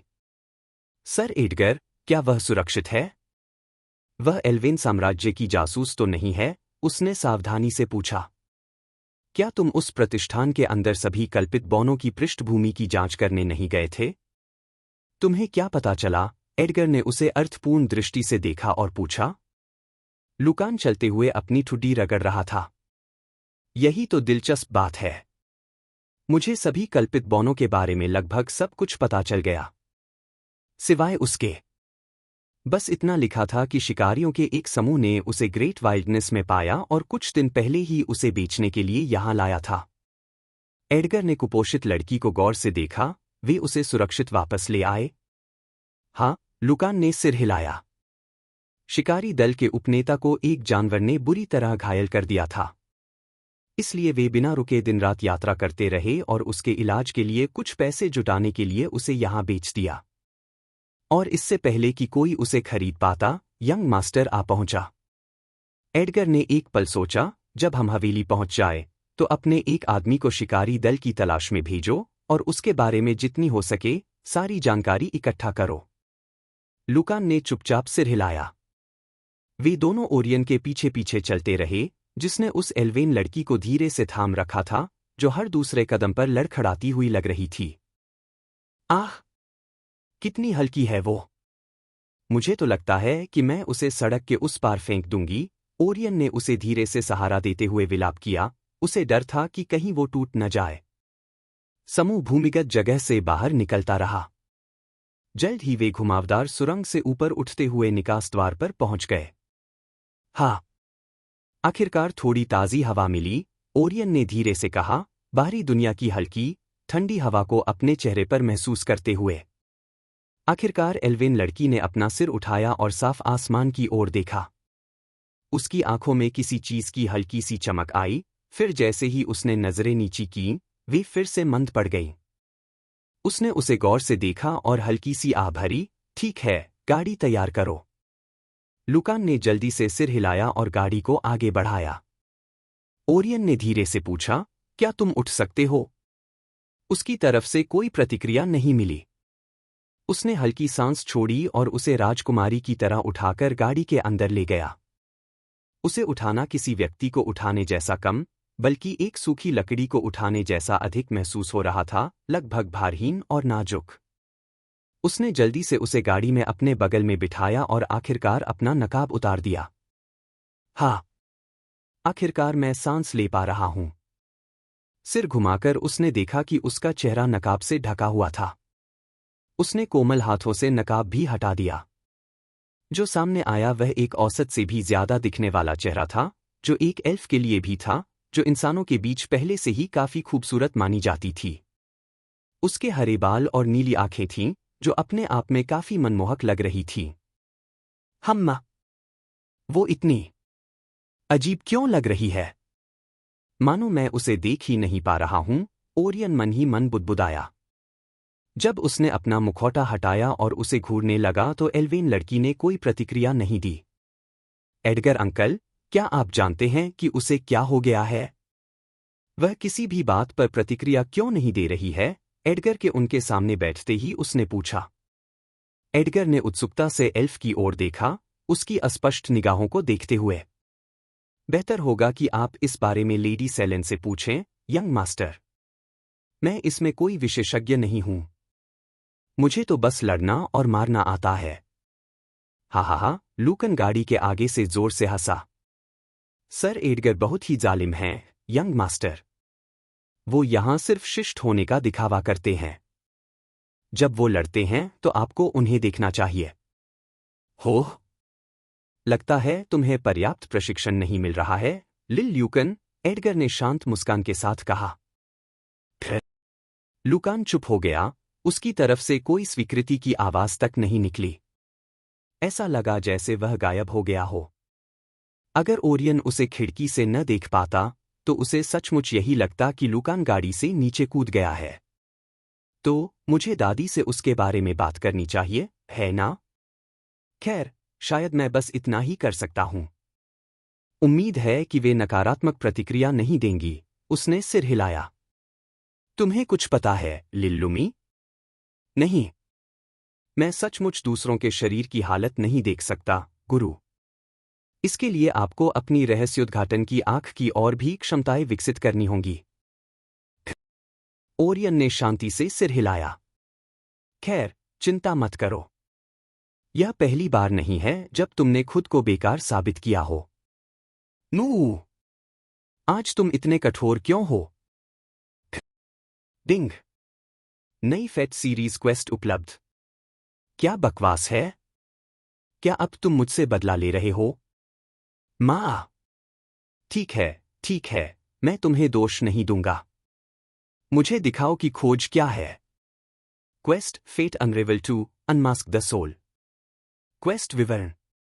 भाग्य द्वारा चुनी गई यह परिमौन से कहीं अधिक लेकर आती है, वह ऐसे प्रश्न भी साथ लेकर आती है जिन्हें शायद वह पूरी तरह समझ भी न पाए। उसका अतीत चुरा लिया गया, उसकी पहचान नष्ट कर दी गई, और कुछ ही महीनों में उसकी इच्छा शक्ति लगभग टूट गई। साथ मिलकर आगे बढ़ने के लिए आपको सबसे पहले यह समझना होगा कि वह क्या छिपा रही है और भाग्य ने उसे क्यों चुना। उद्देश्य। उसका विश्वास जीतें। उसका नाम जाने। उसके अतीत को उजागर करो। उसकी असली पहचान का पता लगाएं। प्रगति 0%। समय सीमा कोई नहीं, इस बांड को जल्दबाजी में नहीं भरा जा सकता। इनाम +500 SP। बोनस पुरस्कार, अज्ञात, उजागर सत्य के आधार पर। System note. गुरुजी, यह दिल और किस्मत का सफर है। धैर्य रखें। वह अब टूट चुकी है, लेकिन शायद आप ही वह व्यक्ति हैं जो उसे फिर से संपूर्ण बनने में मदद कर सकते हैं। यह खोज आपकी पसंद के आधार पर विकसित होगी। तो एक विकसित प्रणाली के बाद अब मुझे विकसित खोजें मिल रही हैं? उसने हल्के से अपना सिर हिलाया। काफी समय से इतना बुरा धमाका नहीं हुआ। हर ब्यूटी पब फ्यूचर द्वारा विज्ञापन। तो खैर, मुझे उसका विश्वास जीतना है और उसकी पहचान उजागर करनी है। उसने धीरे से हरे बालों वाली लड़की की तरफ देखा और सिर हिलाया। यह आसान नहीं होगा। इसीलिए कोई समय सीमा नहीं दी गई है, गुरुजी। आपके पास उसे खुलकर बात करने में मदद करने के लिए बहुत समय है। उसने सहमति में गुनगुनाया और एडगर की ओर मुड़ा। एडगर अंकल, मैं घर जाकर उसे कैसे समझाऊंगा? मैं यूं ही तो नहीं कह सकता कि मैंने घर में एक एल्विन गुलाम लाने का फैसला किया था, है ना? एडगर हंसा। खैर, यह तो आपको सोचना है, युवा गुरु। हम इसमें आपकी कोई मदद नहीं कर सकते। ओरियन ने हार मानकर धीमी सांस छोड़ी। लगता है मैं उन्हें वही बता दूंगा जो मैं बता सकता हूं। एडगर ने सिर हिलाया लेकिन आगे कोई टिप्पणी नहीं की। यात्रा के बाकी समय में ओरायन ने कई बार एल्विन लड़की से बात करने की कोशिश की, लेकिन हर प्रयास विफल रहा। उन्होंने हार मान ली और तीसरे व दूसरे रिंग में प्रवेश करते समय दृश्य का आनंद लिया। हम आ गए, युवा गुरु। अब इस लड़की को घर ले जाने का समय हो गया है। लूकन ने खिड़की के पीछे से ओरियन की ओर देखते हुए मुस्कुराया। एडगर को गाड़ी से उतरते देखकर उसने हल्के से सिर हिलाया। वह भी उसके पीछे पीछे उतरा और नीचे उतर गया। पलटकर उसने देखा कि लड़की वहीं निश्चल बैठी है। क्या वह शायद मानसिक रूप से विकलांग है? उसने मन ही मन सोचा और फिर धीरे से उसका हाथ पकड़कर उसे गाड़ी से बाहर खींच लिया। आह, लड़के, तुम बा। एल्ड्रिक एक मुस्कान के साथ हवेली से बाहर आया, जो जल्द ही जम गई जब उसकी नज़र एल्विन गुलाम पर पड़ी। हम्मा? क्या वह यहाँ है? सेलेन की आवाज़ पीछे से आई जब वह हवेली के गेट से बाहर निकली और प्रवेश द्वार पर रुक गई। खांसी, आप लोगों को मेरी व्याख्या सुनने की जरूरत है, ओरियन ने जल्दी से कहा, इससे पहले कि वे निष्कर्ष पर पहुंचे। एल्ड्रिक ने धीरे से सिर हिलाया और उसे इशारा किया। ठीक है, सब लोग अंदर आ जाओ। वहां हम और बात कर सकते हैं। लूकिन और एडगर ने खुद को माफ कर दिया और परेशानी से भाग गए, और ओरियन को अकेले ही इसे संभालने के लिए छोड़ दिया। पब फ्यूचर द्वारा विज्ञापन। पब फ्यूचर विज्ञापन। उसने धीरे से अपना सिर हिलाया, लड़की का हाथ धीरे से पकड़ा और एल्ड्रिक और सेलेन के पीछे इमारत के अंदर चला गया। क्या आप आजकल अपना सिर ज्यादा नहीं हिला रहे हैं, गुरुजी? क्योंकि तुम मेरा तनाव अधिकतम स्तर पर रखते हो, उसने सीधे उत्तर दिया। नो। लेकिन लूमी के आगे कुछ कहने से पहले ही वे हवेली के मुख्य हॉल में पहुंच गए। एल्ड्रिक ने सभी नौकरों को विदा किया और अपनी जगह पर बैठ गया। तो, वह कौन है और तुम्हें वह कहाँ मिली? एल्ड्रिक ने उत्सुकता से पूछा, जबकि सेलीन की नज़र लड़की के चेहरे पर ही टिकी रही। उसकी भौहें ऐसे सिकुड़ी हुई थी मानो वह किसी चीज के आर पार देखने की कोशिश कर रही हो। ओरियन ने गहरी सांस ली। हाल ही में मैंने एक सपना देखा जिसमें एक योगिनी लड़की ने मुझे मेरा भाग्य ढूंढने में मदद की। हालांकि सपना अस्पष्ट और समझ से परे था, फिर भी यह मेरी स्मृति में गहराई से अंकित हो गया। मुझे लगा कि अगर मैं उसे ढूंढने की कोशिश नहीं करूंगा तो मैं किसी बहुत ही महत्वपूर्ण चीज से चूक जाऊंगा। एल्ड्रिक और सेलेन ने आश्चर्य से उन दोनों को देखा, और आश्चर्य की बात यह थी कि एल्विन लड़की ने भी अपना चेहरा ओरियन की ओर मोड़ लिया। क्या ये सही है? एक सपना, है ना? तो क्या वो तुम्हारे सपने वाली लड़की है? एल्ड्रिक ने इस बार उसे गौर से देखा, उसके बारे में सब कुछ जानने की कोशिश कर रहा था। उसे जल्द ही कुछ गड़बड़ नजर आने लगी। सेलेन, उसने धीरे से कहा। हाँ। किसी ने उस पर भ्रम मंत्र का प्रयोग किया था, सेलेन ने धीरे से उत्तर दिया। क्या आप इसे हटा सकते हैं? उन्होंने पूछा। सेलेन मुस्कुराई। तुम मुझे क्या समझते हो? मुझे बहुत शर्म आएगी अगर मैं महीनों या सालों पहले किसी के द्वारा लगाए गए जादू को भी न तोड़ पाऊं। वह उठकर एल्विन लड़की के सामने आई और अपनी अंगूठी से अपनी छड़ी निकाली। वह धीरे धीरे मंत्र पढ़ने लगी और उसके चारों ओर चमकते हुए रून प्रकट होने लगे। ओरियन ने यह सब हैरानी से देखा। कोई आश्चर्य नहीं कि मुझे लगा कि कुछ गड़बड़ है, वह किसी के मायावी जादू में फंसी हुई थी। उसका असली चेहरा छिपा हुआ था। आखिरकार उसे समझ आ गया कि माजरा क्या है। वह यह देखने के लिए उत्सुक था कि उसका असली रूप क्या होगा। सभी रून एक साथ एकत्रित हो गए और सीधे एल्विन लड़की के शरीर पर गिरे। हॉलीवुड ने इन 9 अभिनेत्रियों को नकार दिया, लेकिन वे आइकॉन बन गईं। क्या आपको ये 8 बाल कलाकार याद हैं? देखिए अब वे कहाँ हैं। तलाश जारी है। अगला जेम्स बॉन्ड कौन होगा? धमाका। जैसे ही भ्रम टूटा, उनके चारों ओर अंधेरा छा गया और समूह के सामने एक मनमोहक सौंदर्य प्रकट हुआ। उसके चमकीले हरे बाल थे जो पन्ने के रेशम की तरह चमकते थे, गहरी बैंगनी आंखें जो आपको अपनी ओर खींचती प्रतीत होती थीं, दूधिया सफ़ेद त्वचा जेड की तरह चिकनी, और चेरी लाल होंठ इतने भरे हुए थे कि कोई भी उन्हें काट लेना चाहता था। यहाँ तक कि फियोरा और रीना, जो अपने आप में एक सुंदर महिला हैं, भी उनकी तुलना में फीकी पड़ गईं। उनमें एक प्राकृतिक आकर्षण था जो उन्हें देखने वाले सभी लोगों को शांत कर देता था, फिर भी उनकी अलौकिक आभा में निराशा की हल्की सी झलक थी। ओरियन की आंखें आश्चर्य से चौड़ी हो गईं। उसने सोचा भी नहीं था कि वह इतनी खूबसूरत होगी। धिक्कार है। अब से मैं तुम्हें गाली नहीं दूंगा, लूमी। हे। तो यह उसका असली रूप है? ओरियन ने सेलीन से पूछा। हाँ, प्यारी, सेलीन ने लड़की के सिर पर थपथपाते हुए धीरे से सिर हिलाया। किसी ने किसी वजह से उस पर एक मायावी जादू कर दिया था। शायद इसलिए कि कोई उसे पहचान न सके। और यह एक बहुत ही उच्च स्तरीय जादू है। एल्ड्रिक ओरियन की ओर मुड़ा। तो तुम उसके साथ क्या करने की योजना बना रहे हो? उसे हमारे पास रखना चाहते हो? या क्या? ओरियन ने विचारमग्न होकर अपना सिर नीचे कर लिया। एल्ड्रिक और सेलेन ने एक दूसरे को देखा और उसे समय देने का फैसला किया। कुछ सेकंड बाद उसने अपना सिर उठाया। मुझे नहीं लगता कि वह अकेले जाने की हालत में है। और मुझे अभी भी उससे कई बातें पक्की करनी हैं। सेलीन ने सिर हिलाया, तो हम उसे अपने पास रखेंगे। वह तुम्हारी तीसरी नौकरानी होगी। ओरियन हिचकिचाया, नौकरानी? क्या तुम सच में? वह पहले से ही आपकी दासी है, और आपकी दासी होना शर्म की बात नहीं बल्कि सम्मान की बात है। आखिरकार, आप मेरे पोते हैं, सेलेन ने गर्व से कहा। ओरियन ने अपनी बात निगल ली और उसकी बात से सहमत हो गया। तो मैं उसे ले जाऊंगा। उसे अच्छी तरह नहलाना जरूरी है। सेलीन शरारत से मुस्कुराई, क्या तुम उसे नहलाओगे? हूं? नहीं। बिल्कुल नहीं। रीना और फियोरा उसे नहलाने में मदद करेंगी, ओरियन ने तुरंत मना कर दिया। वह अपनी दादी की नज़रों में अपनी छवि खराब नहीं करना चाहता था। हे, मैं मजाक कर रही हूं। तुम्हें जाना चाहिए, वह प्यार से मुस्कुराई और उसके सिर पर थपथपाया। एल्ड्रिक ने अपना सिर हिलाया, उसे ओरियन को फिर से चिढ़ाते हुए देखकर। उसे ज्यादा मत चिढ़ाओ, कहीं ऐसा न हो कि वह तुमसे नफरत करने लगे। सेलीन ने आत्मविश्वास से अपना सिर हिलाया। जाहिर है, वह मुझसे नफरत नहीं करेगा। अगर कुछ होगा भी तो, वह मुझसे पहले तुमसे नफरत करेगा।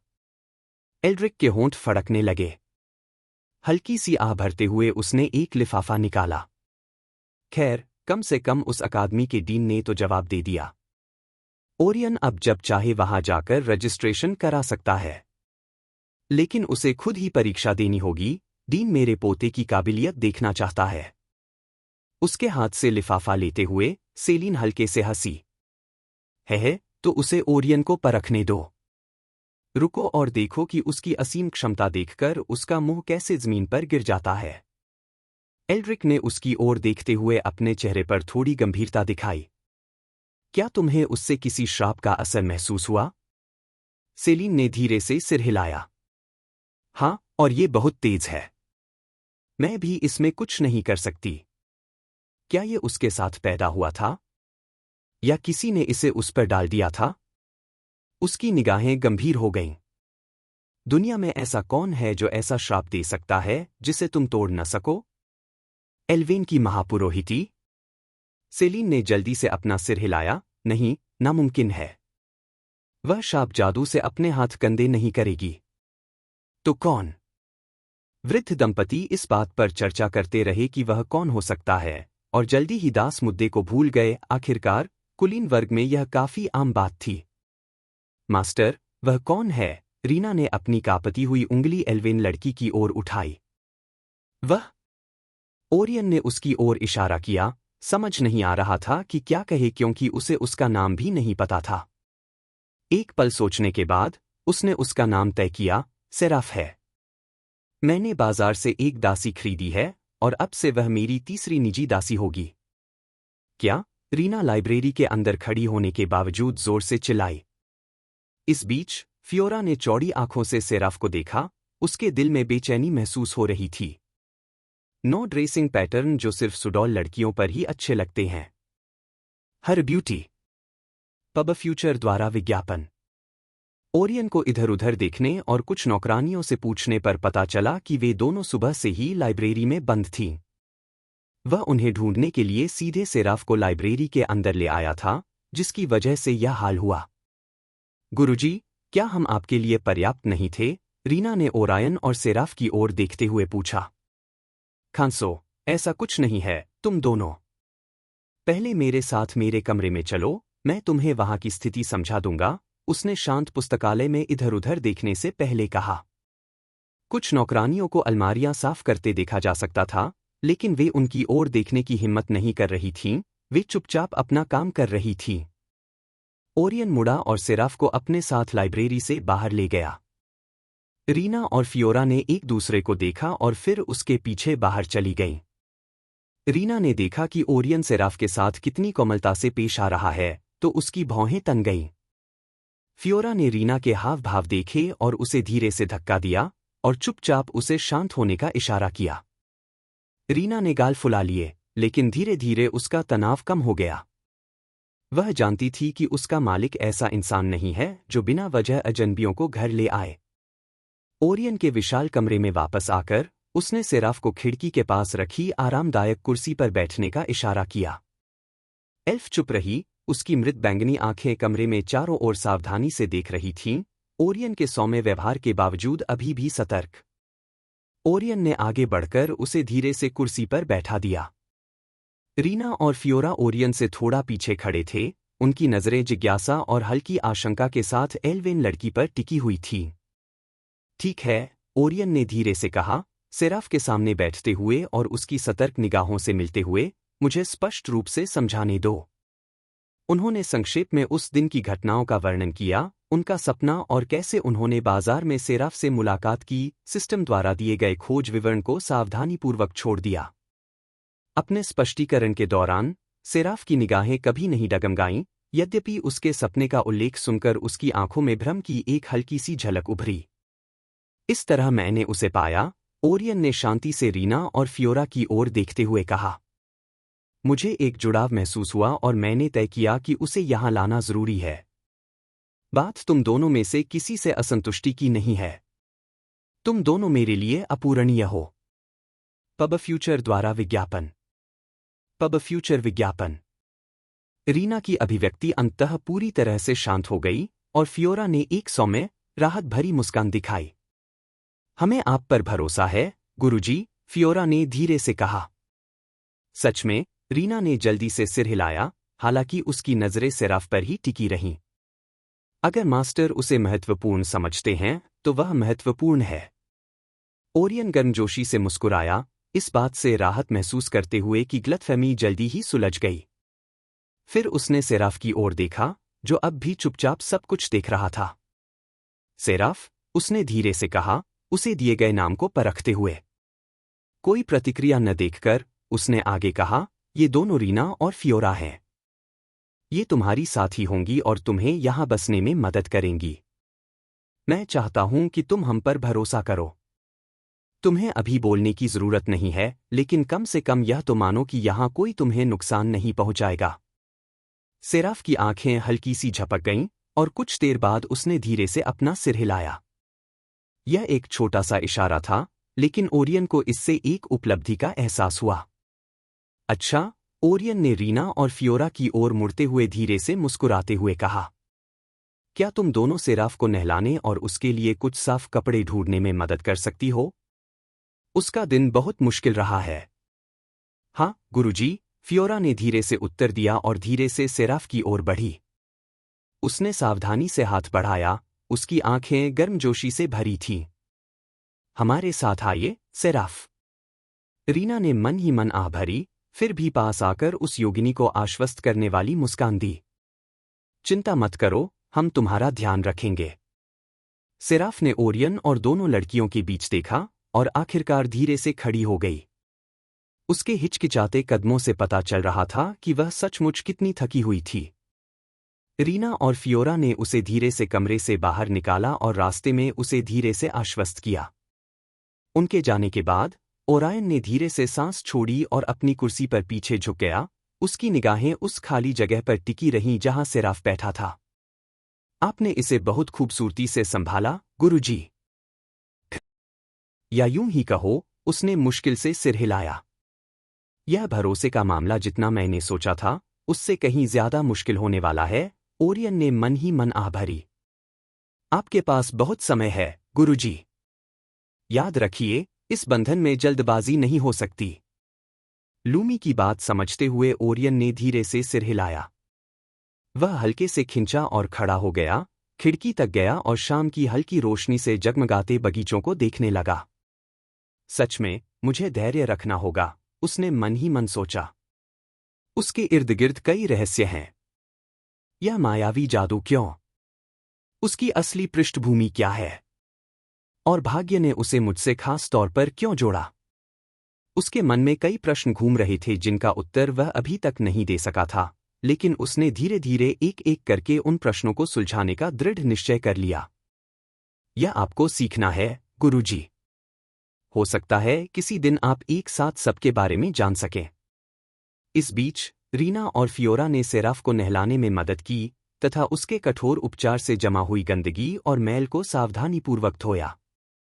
जब उन्होंने उसे साफ किया तो उन्हें कई छोटे छोटे निशान और चोटें दिखाई दीं जो उसके दर्दनाक अतीत के सबूत थे। उन निशानों को देखकर रीना का दिल पूरी तरह पिघल गया। ऐसा करने वाला इतना क्रूर कौन हो सकता है? उसने धीरे से फुसफुसाते हुए सेराफ की बाह सावधानी से पोंछी। फियोरा ने धीरे से एल्फ के रेशमी हरे बालों में कंघी की, उसकी आंखों में उदासी छा गई। चिंता मत करो, सेराफ। मास्टर ओरियन दयालु हैं। वह तुम्हें फिर कभी नुकसान नहीं पहुंचाने देंगे। सेराफ चुप रही, उसकी आंखें झुकी हुई थीं।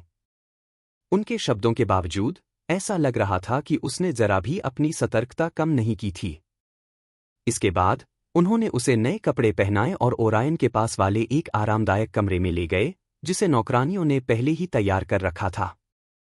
अच्छी तरह आराम करो, फियोरा ने सेराफ को धीरे से बिस्तर पर लिटाते हुए धीरे से कहा।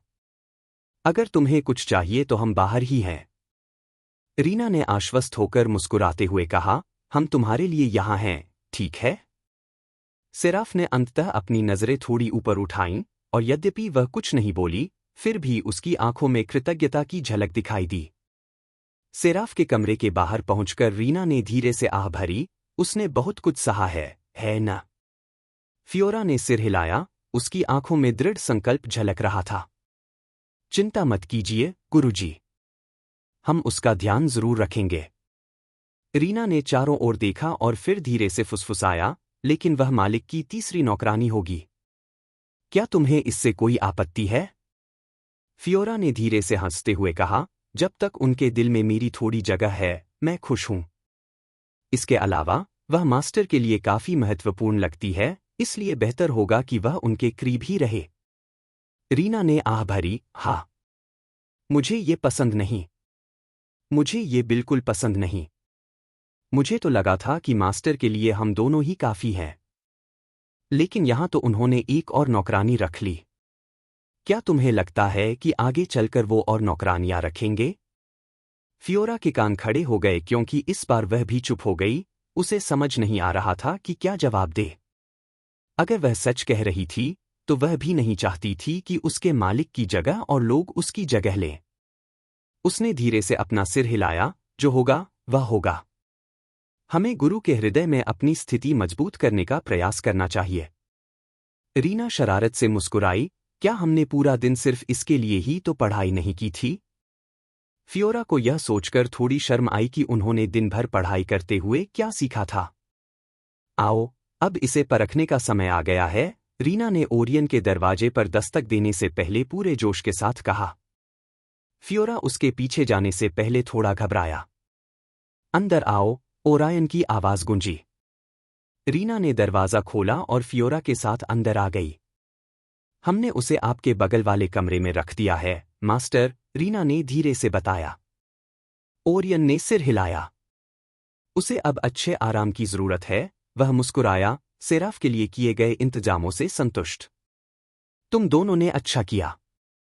मुझे पता है कि यह अप्रत्याशित था, लेकिन उसे समझने और उसकी मदद करने के लिए शुक्रिया। रीना गर्मजोशी से मुस्कुराई।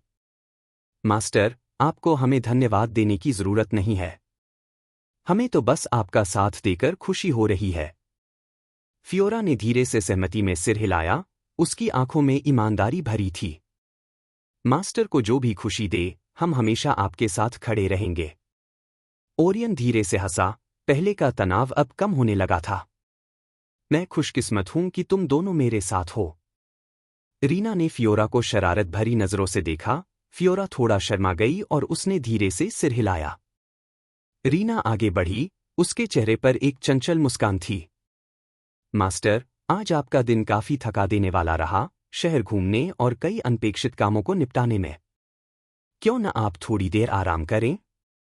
ओरियन ने अपना सिर थोड़ा झुकाया, उसकी आवाज सुनकर उत्सुकता बढ़ गई। आराम करो? तुम दोनों के मन में क्या है? फियोरा धीरे से बातचीत में शामिल हो गई और रीना के पास आकर खड़ी हो गई। हमने आज जो किताबें पढ़ी हैं, उनसे हमने एक नई तकनीक सीखी है। माना जाता है कि यह तनाव और थकान दूर करने में मदद करती है। ओह, ओरियन की दिलचस्पी बढ़ गई और उसके होठों पर एक हल्की सी मुस्कान आ गई। ठीक है, तो मुझे क्या करना होगा? रीना ने खुशी से खिड़की के पास रखी आरामदायक कुर्सी की ओर इशारा किया। बस वहीं ले जाइए, मालिक। सब कुछ हम पर छोड़ दीजिए। ओरियन हंसा और अपनी सीट से उठकर इत्मीनान से कुर्सी की ओर बढ़ा।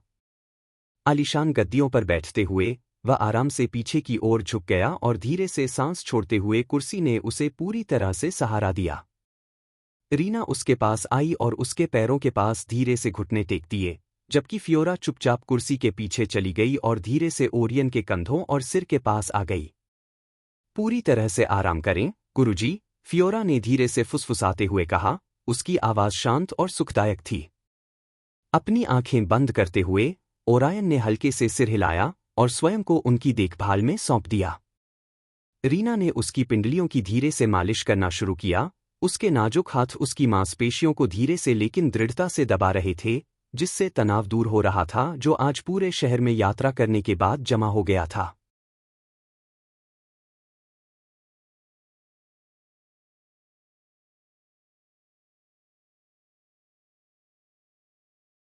वह व्यवस्थित ढंग से ऊपर की ओर बढ़ी, उसकी जांघों को काफी जोर से मसल रही थी क्योंकि यह उसका पहली बार प्रयास था। उसकी मर्दाना उंगलियों ने उसकी सभी थकी हुई मांसपेशियों को दबाया। ओरियन ने अपने शरीर के निचले हिस्से में गर्माहट महसूस की, एक सुखद आराम जिसने दिन भर के तनाव को दूर कर दिया। इस बीच फियोरा की कोमल मन प्रधान उंगलियां उसके कंधों पर चलने लगीं तथा अपनी कोमल और मुलायम उंगलियों से उसकी तनावग्रस्त मांसपेशियों को ध्यानपूर्वक दबाने लगीं। उसकी उंगलियां धीमी, गोलाकार गति में घूम रही थीं, जिससे उसकी अकड़न कम हो रही थी और उसे और अधिक आराम करने के लिए प्रोत्साहन मिल रहा था। वह धीरे धीरे उसकी बाहों पर आगे बढ़ी, उसके बाइसेप्स और अग्रभुजाओं पर हल्का दबाव डाला। उसका स्पर्श कोमल और मन से भरा हुआ था। वे दोनों इस मामले में अपरिपक्व थे, लेकिन ओरियन को तब भी अपने दिल में गर्माहट महसूस हुई जब उसने देखा कि दोनों उसकी देखभाल करने में इतना प्रयास कर रहे हैं। उन्होंने संतुष्टि भरी आह भरी और महसूस किया कि उनके संयुक्त प्रयासों से उनका तनाव धीरे धीरे कम हो रहा है। तुमने इतनी कुशल तकनीकें कहाँ से सीखीं? उन्होंने उनकी प्रशंसा करते हुए पूछा। रीना हल्के से हंसी, उसकी आवाज संतुष्टि से भरी हुई थी। हमने पूरा दिन सिर्फ आपके लिए सीखने और अभ्यास करने में बिताया, गुरुजी। फियोरा ने पीछे से शर्माते हुए कोमल स्वर में कहा, हम आपको तनाव मुक्त करने और आरामदेह रहने में मदद करने के तरीके खोजना चाहते थे। ओरियन ने उनके विचारशील प्रयासों की सराहना करते हुए गर्मजोशी से मुस्कुराते हुए कहा, तुम दोनों ने मुझे सचमुच बिगाड़ दिया है। इस रफ्तार में मैं पत्नी कैसे ढूंढूंगा? रीना ने मजाकिया लहजे में कहा, उसके हाथ अब उसके घुटनों और जांघों पर ध्यान से मालिश कर रहे थे। मालिक बिगड़ने के लायक हैं। रही बात आपकी पत्नी की, तो आपको दुनिया की सबसे अच्छी औरतों में से एक जरूर मिलेगी। इतना कहने के बावजूद उसकी आवाज में कुछ अजीब सा भाव था। फियोरा उसके शब्दों पर खिलखिलाकर हंस पड़ी और अपना कोमल काम जारी रखा। उसकी उंगलियां अब उसकी गर्दन और कंधों से तनाव कम कर रही थीं। आपकी खुशी हमारी भी है, गुरुजी। ओरियन मुस्कुराया और आंखें बंद कर लीं, अपने शरीर को पूरी तरह आराम दिया। हाँ, यही जिंदगी है। मैं आपको मानसिक मालिश भी दे सकता हूं, गुरुजी। तुम मुझे सिर्फ मानसिक सिरदर्द ही दे सकती हो। अब चुप रहो और मुझे इसका आनंद लेने दो, उसने झट से उसे नकार दिया। शाम बीतती रही और ओरियन अपनी दासियों की कोमल मालिश का आनंद लेता रहा। समय धुंधला सा लगने लगा और रात होने लगी। रीना और फियोरा काफी देर पहले ही ओरियन को आराम करने के लिए छोड़ चुकी थीं। उसने धीरे से अपनी आंखें खोलीं। वह धीरे से कुर्सी से उठ खड़ा हुआ। जम्हाई बहुत अच्छी नींद आई, कहते हुए उसने अपना शरीर तान दिया। सुप्रभात, गुरुजी। शुभ संध्या, लूमी, ओरियन मुस्कुराया और बोला। दस्तक दस्तक। खाने का समय हो गया है, मास्टर, रीना की आवाज बाहर से आई। आ रहा हूं, उसने अपना चेहरा धोने के लिए शौचालय की ओर जाने से पहले कहा। ओरियन मंद रोशनी वाले गलियारे से होते हुए डाइनिंग हॉल की ओर चला गया। रीना और फियोरा उसके पीछे पीछे चल पड़ी। मिशन पूरा करने और मालिश करवाने के बाद अच्छे मूड में वह चलते हुए धीरे से गुनगुना रहा था। क्या मालिश अच्छी थी, गुरुजी? फियोरा ने धीरे से पूछा। अच्छा? यह बहुत बढ़िया था। इतने लंबे समय से इतना अच्छा महसूस नहीं हुआ था, ओरियन ने प्रशंसापूर्वक कहा। दोनों ने हल्के से मुस्कुराकर कहा, तो फिर हम इसे अक्सर करते रहेंगे। कम से कम हम इतना तो कर ही सकते हैं। हाँ, जरूर, जरूर। मैं इससे ज्यादा कुछ नहीं मांग सकता, ओरियन तुरंत मान गया, आखिर वह मानेगा भी क्यों ना। तीनों शीघ्र ही भोजन कक्ष में पहुंच गए। तुम आखिरकार यहां आ ही गए। हमें लगा था कि तुम आज डिनर नहीं कर पाओगे, एल्ड्रिक ने हंसते हुए कहा। दूसरी ओर, सेलेन ने धीरे से पूछा, एल्फ कहाँ है? क्या वह सो रही है? ओरियन ने सिर हिलाया। सेराफ अभी आराम कर रही है। मैंने रीना और फियोरा से उसकी मदद करने को कहा है। सेलीन ने भौहें चढ़ाई। सेराफ? क्या उसने तुम्हें अपना नाम बताया? ओरियन ने सिर हिलाया। नहीं, लेकिन मैं उसे एल्फ या एल्विन गर्ल कहकर तो नहीं बुला सकता, है ना? इसलिए मैंने उसे एक नाम दिया है। एल्ड्रिक हंसा, यह भी अच्छा है। तो क्या तुमने सेराफ से बात की? नहीं, ओरियन धीरे से हंसा और अपनी कुर्सी पर बैठ गया। उसने मुझसे एक शब्द भी नहीं कहा, न ही कोई खास प्रतिक्रिया दी।